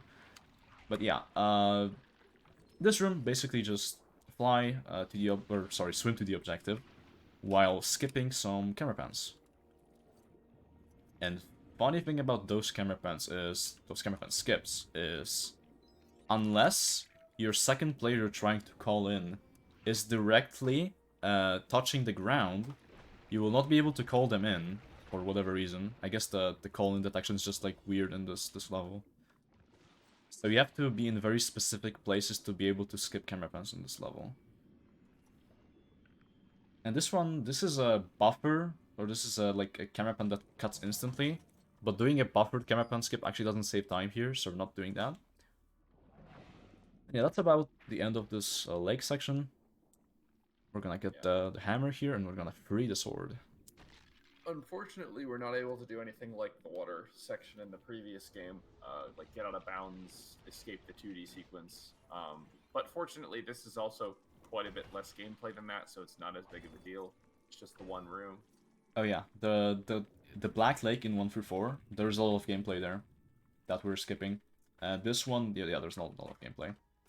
But this room is kind of a meme. You'll see why in like a minute, but it has some quite interesting 1P to see at the beginning here. We're basically trying to get those two... I don't know what these are. I don't think... These are just like... I don't know. Yeah, I don't even gonna try to guess what it is. It's just like a statue thing. I don't know. But we're doing that just to get the Sparkle Tongue puzzle out of the ground. And once we finish the Sparkle Tongue puzzle, there's gonna be a cutscene, and then there's gonna be a boss fight. And this boss fight is quite infamous. It's not a bad boss fight, by any means. It's just silly looking. You'll see why. In 2 seconds, yeah. There's a Tornado Voldemort. Tornado Voldemort.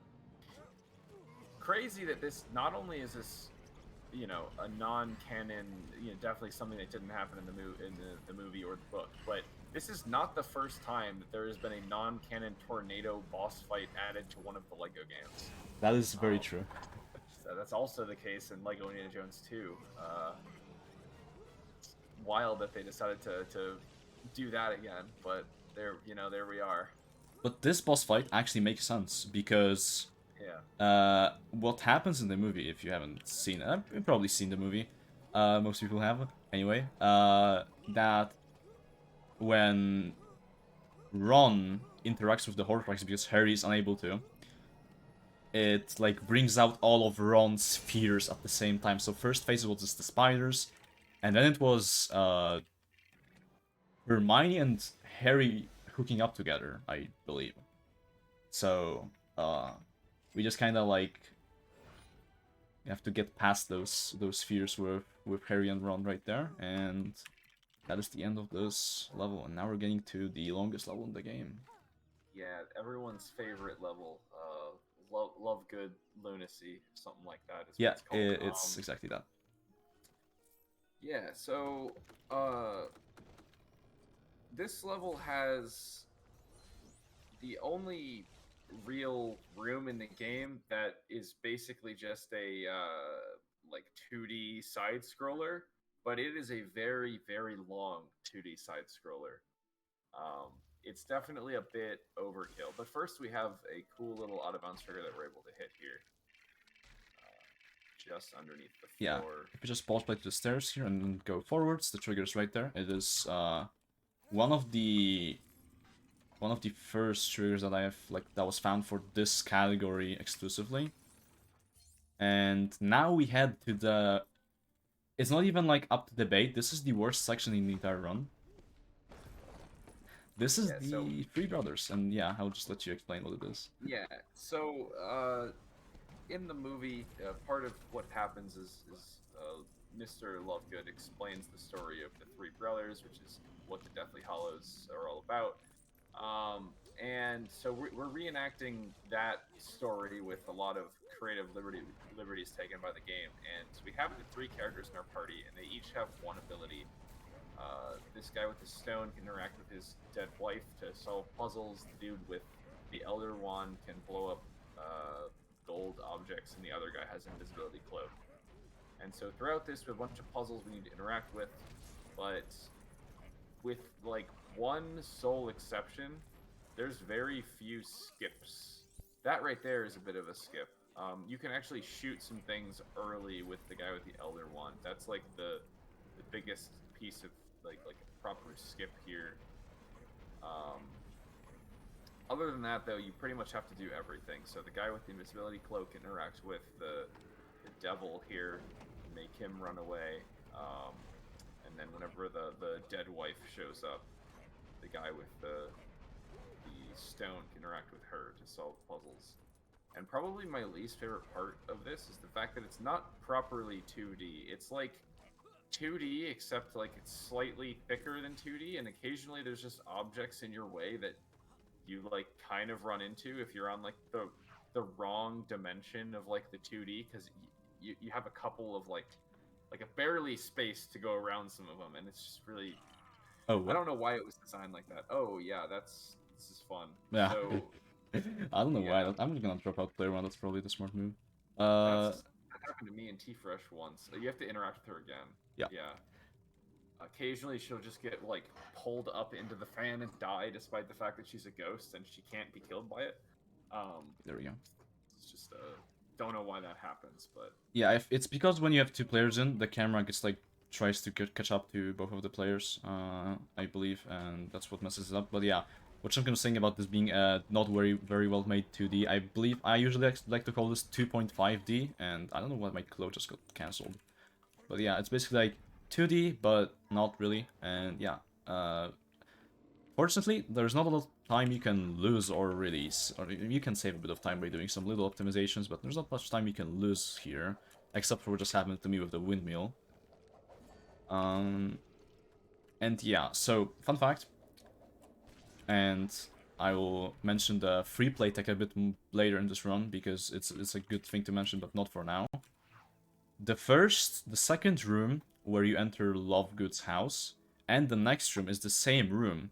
So you can technically skip this Three Brothers section if you found some way to gain enough distance out of bounds to get into the next section.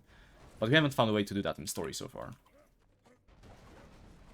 yeah, definitely something that theoretically could happen, and that would be really sick if it was possible. But for the time being, we still have to play through the multiple minutes of the Three Brothers section. Yeah, because ideally that would save about 2.5 minutes. Yeah. I'm pretty sure. Yeah, massive discovery if that was found.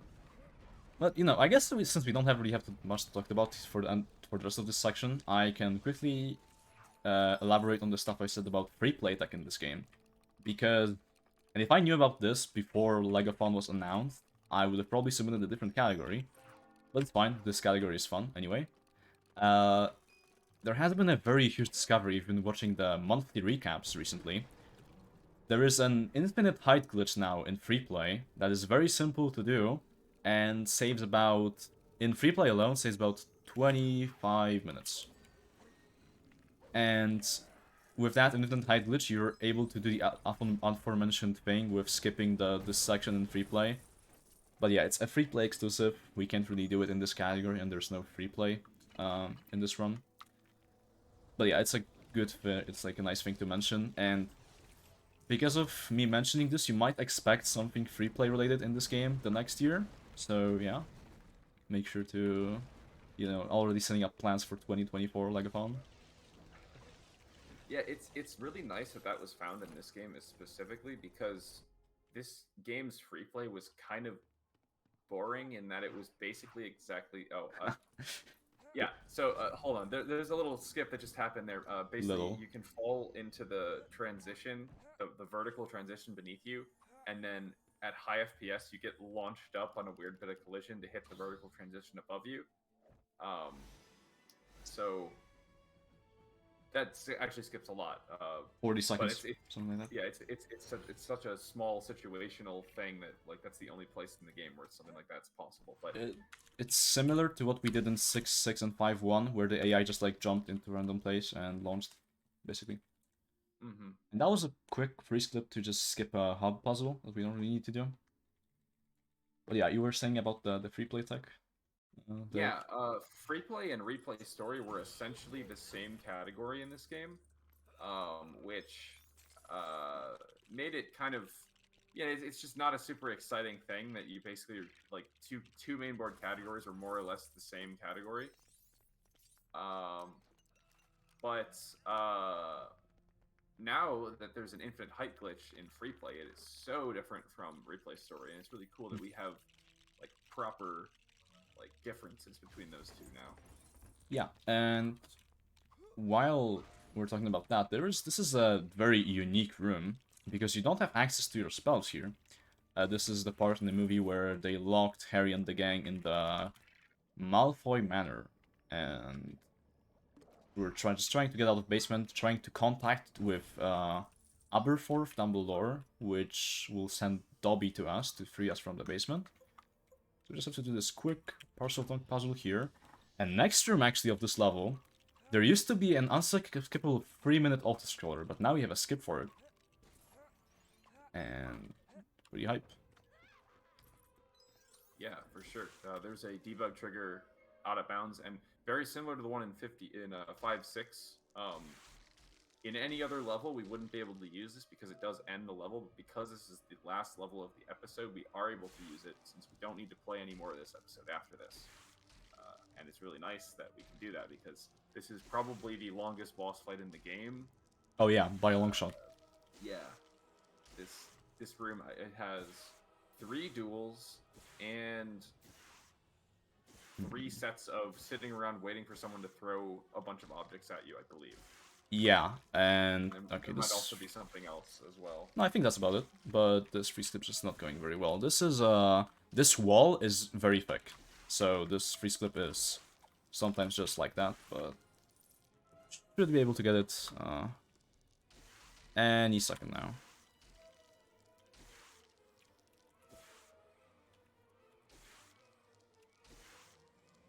I'm just missing the 50-50. Damn it. There we go. So yeah, now we're on the bounce and we're able to pulse fly under the floor, and the trigger is right... Okay, I was a bit too low, but the trigger is right where the circle for Narcissa Malfoy is, basically. Right about here. Yeah, that's... even though, like, obviously I lost about a minute to that free slip, and that still saved about 2 minutes to what you'd have to do without the trigger. That is why... When I was found, I genuinely like... I like this level now, because of that skip. Yeah, it's quite a bit better now than it was, that's for sure. And now we finished year 7 part 1. Now we're heading to year 7 part 2. And I think for simplicity's sake, I'm just gonna say it right now. We're gonna be calling this year 8 instead of year 7 part 2, because it's just... Year 7 part 2 is kind of a mouthful. So it's gonna be simpler. And this is the last auto-scroller right here that Chimkin mentioned before. Yeah, this is actually pretty similar to the one in LEGO Indiana Jones that, if you saw the run yesterday, you're on a minecart and you're kind of running through and you have to hit all these various targets to advance. But unlike that, there's like nothing else you get to do during this. It's basically just sitting around doing nothing. Yeah, there's 2 things that can happen in this that fortunately has never happened to me. Okay, it happened to me once in a run, but it wasn't that big of a deal. You can... I don't know, I'm not sure if this is like on PC, but on PlayStation 3 specifically, because I played that version of the game before, you can softlock one of the things. Don't know why. It just like won't be targetable, one of the things. But something that can happen, it's not a softlock, but it's just like an annoying RNG thing, is sometimes your shot will just get stuck on one of the objects and it will not hit the light, which might lose a bit of time, because you have to do one more cycle. But this is a level that has a pretty nasty sequence break right here. We basically have to head into this vault, and then there's a puzzle in the vault to escape the vault, but we can actually just clip out of the vault and just move on with our lives. Just like that. Yeah, it's pretty cool that it works like that. So this first room, the second version of the first room only advances once you enter room 2, but if you exit it immediately without actually doing any of the things in that room, this room thinks that you already beat that room, so it just goes onward, which is really nice because that room is kind of long. Yeah, it is a bit long, and also there's a lengthy cutscene if you're playing standard, so it's very good for that category specifically. And yeah, now we just did we freed the dragon basically, broke all the chains, and now there is a bit of a boss? Well, no, not really. You just have to shoot 5 of the goblins here. It's pretty easy. That's the level. Yeah, a pretty short level. Honestly, other than the first room, you don't really. I guess that takes up most of the time. Is just the auto scroller at the beginning. It's Oh like yeah. half the level. And I was actually super lucky for that one freeze clip we did to clip out of those. That was instant, and that was about a 2-second gold. Pretty nice. Yeah. Good stuff. That's one of those clips. I guess that's a lot of freeze clips in this run, but that one specifically just like depends on the day. You know, sometimes it will just like work instantly like it did there. Sometimes you'll spend a minute in that room. Really, it's really here or there basically, and just a quick hub puzzle there to make the apparition point to enter 8 too. Just the next level. This level is called Back to School. We're getting back to Hogwarts to overthrow the Death Eaters. Oh, I actually have my players backwards. That's fine. So just taking advantage of Crookshanks here to dig out this bag pad from the ground.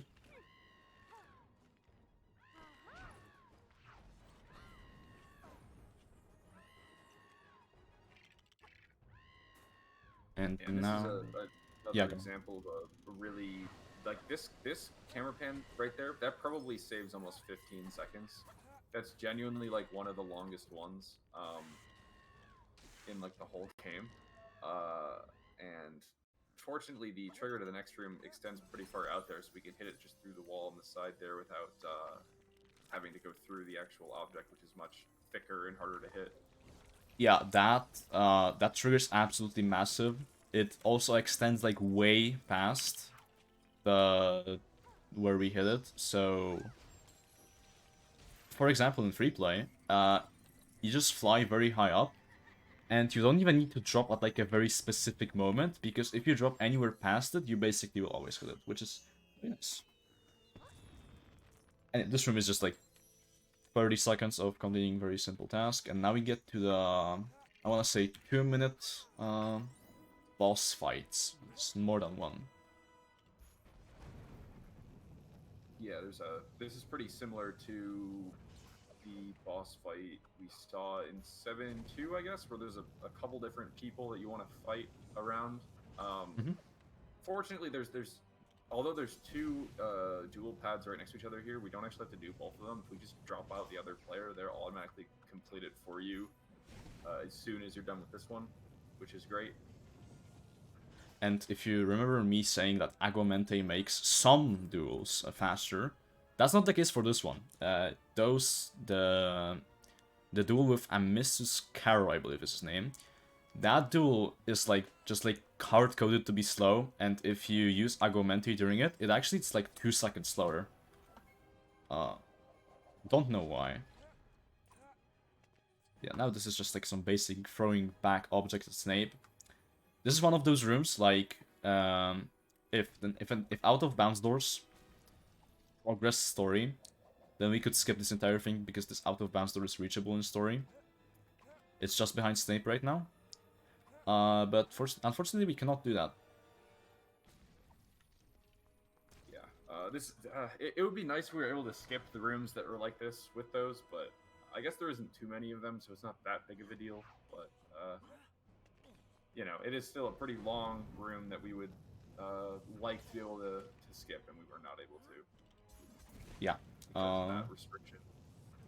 Definitely. It's a nice like separation though from this category and replay story, basically, because in replay story you don't need to progress the story, so you can actually just like skip this room in replay story, which is kind of nice. That is also the case for one more level that I can't remember the name of right now, but yeah. Oh, 6-2. The level Just Desserts actually has an out of bounds trigger. I should have mentioned that when we were there, but I kind of forgot. That level has an out-of-bounds trigger that you don't even need to use any glitches to hit. It's in bounds, and you just need to jump. So, yeah. That one's pretty wild. That it's just where it is, and it's not even like no glitches at all. It's Yeah. crazy. You just like technically you need to use one P2C or cop because you just need to lift an object and jump off of it, but it doesn't use a glitch as far as that's concerned. Now we're entering a level, the third level of Year 8, and this level has a very unique skip. Like maybe not that unique now that we have some other super jumps, but this is basically like another one of those scripted AI moves where if we move the AI in a very specific way, or we move our player in a very specific way here, the AI will be tricked into jumping through this log, and you might not realize it, but the log actually, there's a huge invisible wall right there, and the AI just decides to jump straight through it, which is definitely very good. It skips an otherwise not very good freeze clip or a pause fly, so very, very nice skip.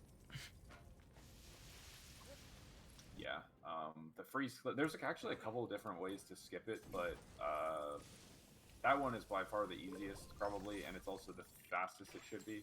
Yeah, it is. It means you don't have to do the really bad freeze clip, which is great. Yeah, that log jump was actually that's a very old skip. However, people had no idea how it worked, and there's still some like moments where it just might fail, but I would say it's like 90% consistent right now. It's basically just dependent on the line you take for whatever reason. It basically just, I think it just skips a AI checkpoint that would normally make you not able to skip that. And yeah, it just enables that to happen. Yeah. This is also a pretty cool room. This is probably one of my favorite 1P2C rooms Oh in yeah, the game. for sure. There's a lot of small things. There's a couple of like small skips that you get to do, and it's also just like interesting optimizations, like not putting out the fire over there. It gives you a little harder movement, but it does save some time, and I think that's cool. Yeah, and that's a room that we can actually skip. There's another bounce trigger that's reachable. However, first of all, not really that much time save, because you need to bring both players over to the end of the room, basically. And second of all, it's very inconsistent. Probably will not ever see it in runs, really. But and also, yeah, like, that room is just, like, it just feels good to do it the way we do it currently. Wouldn't really like it if we skipped it, to be honest. Yeah, we just, end this level by getting one of the basilisk's fangs out of his skeleton. Because we needed to destroy the Horcrux. That is the end of this level.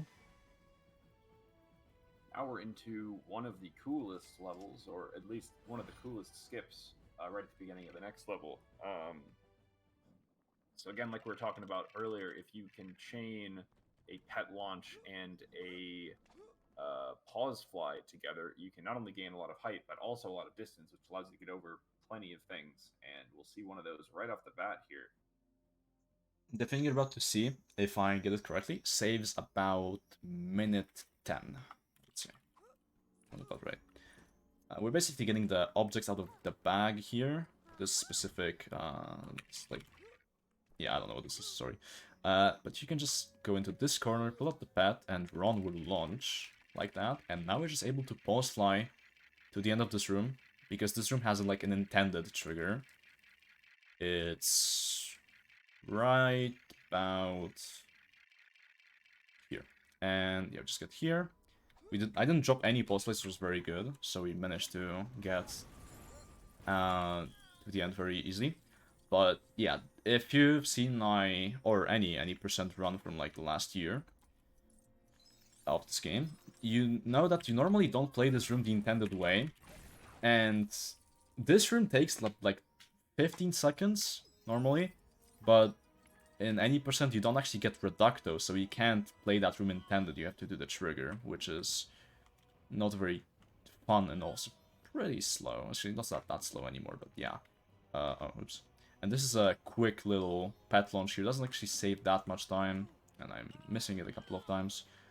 This just gets you over this wall and skips a camera pan skips a camera pan skip. And this is a cool skip right there. You can just... There's normally like 3 different camera pans that you play in this room. And by doing that jump, we skipped both of them. And the third one here plays, but as soon as we skip it, the room ends and the cutscene plays, which is pretty nice. And yeah, also different to any percent, we don't do the very bad skip in this room that involves a launch and an out of bounds trigger. We just do this normally because we can. And I am missing the Agumenti here. Yeah, the Agumenti targets in this room are a little odd because the default position of the brooms likes to go right in front of them in such a way that makes them hard to hit. Sometimes you have to, like, get onto a broom and get it out of the way just so you can hit it. But this room is pretty cool. Yeah, I think this is one of the coolest rooms in the game. Yeah. When you do it the intended way. Although, when you're skipping it, it's also a pretty cool skip because it's also very unique. And it was one of the first, like, doors, like, very far away that was found for this game and story. So yeah. Pretty decent level. I really like that level. Now we're heading to the second to last level of Year 8, which is Snape's Tears. This is the level where there's a lot going on in this level. I guess you'll get to see some of that. This level is also very unique. It has some weird skips. There was one like skip at the very beginning. It's like almost an oversight from the developers. You'll see in just a second.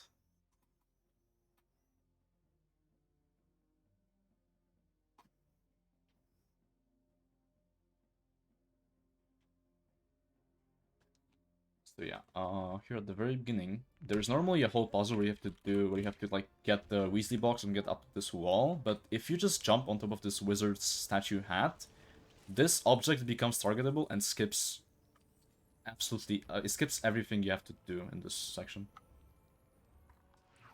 Which is pretty cool. And now I'm gonna try to do a pulse fly here.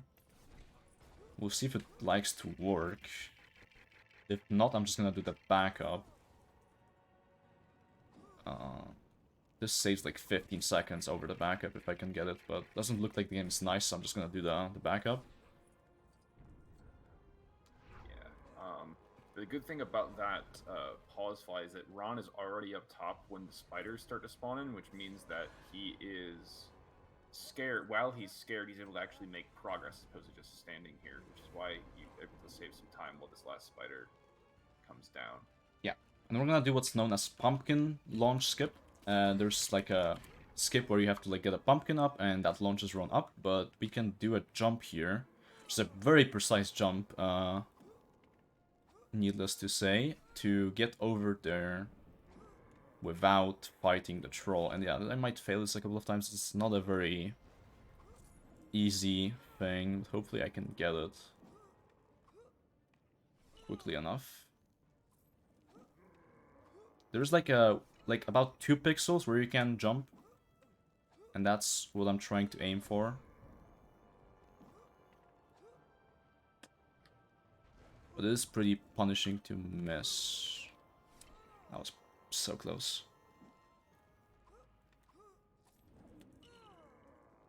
Yeah, maybe here for a minute, but...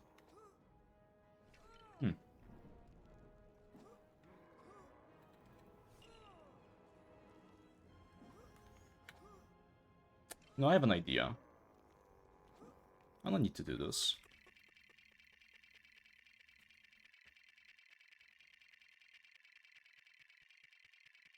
Yeah, that's way better. See, that's an alternative to that skip. I wasn't really sure if that's gonna be working when I'm streaming, but I guess that pause fly is lenient.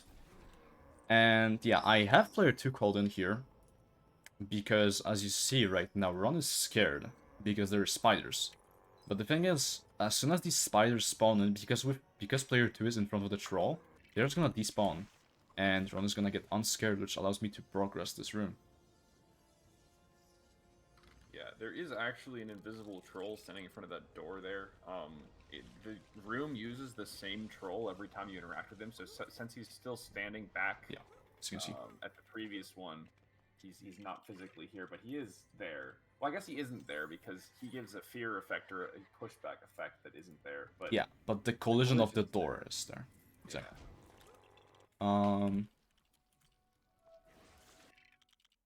This is, in any percent, we skip this room with the out of bounds trigger, and then we do the free play split, but we don't have to do that in this category because we have this focus spell, and instead we'll see quite I'm not sure I'm gonna be able to get this skip, but which one was the first? I think this was this one. Okay, yep. You can jump on the objects here onto the bookshelf. Okay, I don't think I'm gonna get it. Unfortunate. Those pieces of the boat, if they come out of the rune cabinet, that's the name, in a very specific way, you're actually able to jump using them, and jump on the rune cabinet and jump over an invisible wall.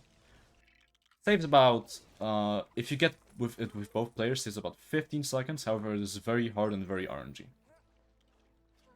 Yeah, you do need the objects to really behave. Agree with you, and it's hard to get them to cooperate. Yeah, I don't know what happened with my players there, but yeah. We're just here for the bucket to give to Snape. We need to fill this water tank. Yeah, this bucket is to collect his tears as he cries, because we need those to go view his memories.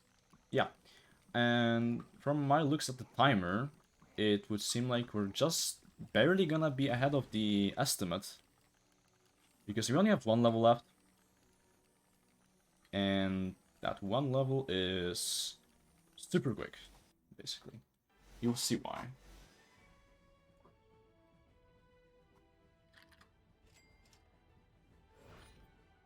Oh yeah, and I guess because we have a really long hub movement here, I can just quickly shout out the TCS any percent race that's happening just a couple of minutes after I finish this run. It's gonna be pretty cool, if I can say so myself. So yeah, make sure to tune into that, and I'm also gonna be commentating that run, fun fact. So you guys will have to stick with me for a bit more. But yeah, we're heading into the last level of this game. The flow and the plan. The level, normally, there's there's 3 rooms, and the third room has 2 states. However, as it turns out, the first and the third room is the same room, so the end trigger of the entire level is in the first room, basically. So just by clipping out of bounds very early on in the level, we are able to navigate out of bounds to the trigger and end the level, saving about, I want to say, like 7 minutes, maybe? Yeah, it's hard to say no cut. I know I think it's 7 minutes with cutscenes. Oh, but okay. I'm not sure how much it is without cutscenes. Probably like 4 minutes, maybe. Yeah. But yeah, we clip Definitely out of bounds a lot here. of minutes. That was a very quick clip. And there's fortunately some out of bounds collision you're able to stand on and navigate here. I'm gonna pause fly to the end here. And that is time. So yeah, that single trigger just killed Voldemort, and that is the end of LEGO Harry Potter Years 5 through 7, no levels early. Pretty cool run. We lost a bit of time to just like free slips, but it's fine. That's why I had the estimate so high. We barely had, barely went below the estimate, which is nice. And yeah, I'm not gonna be very long with the closing remarks. I just wanna give a quick shout out to Chimkin for commentating this run with me. Very much needed the help to commentate. I want to also give him a shout out for he's a very long time runner of this game. He ran a lot of these categories before I did and just like pioneered them. So, yeah, that. And also wanted to give big shout out to Ilya, who found the infinite height list that we mentioned in free play. Unfortunately, we didn't get to see that in this run, but yeah, your guys probably gonna see that next year. So yeah, stay tuned for that. And if you have any shoutouts, Chimkin, or I any think closing you, remarks? No, I think you got it all covered.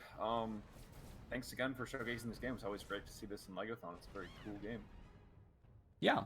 So without further ado, I think that's all from us, and we will see you guys just in a bit with the TCS any percent 4-way race.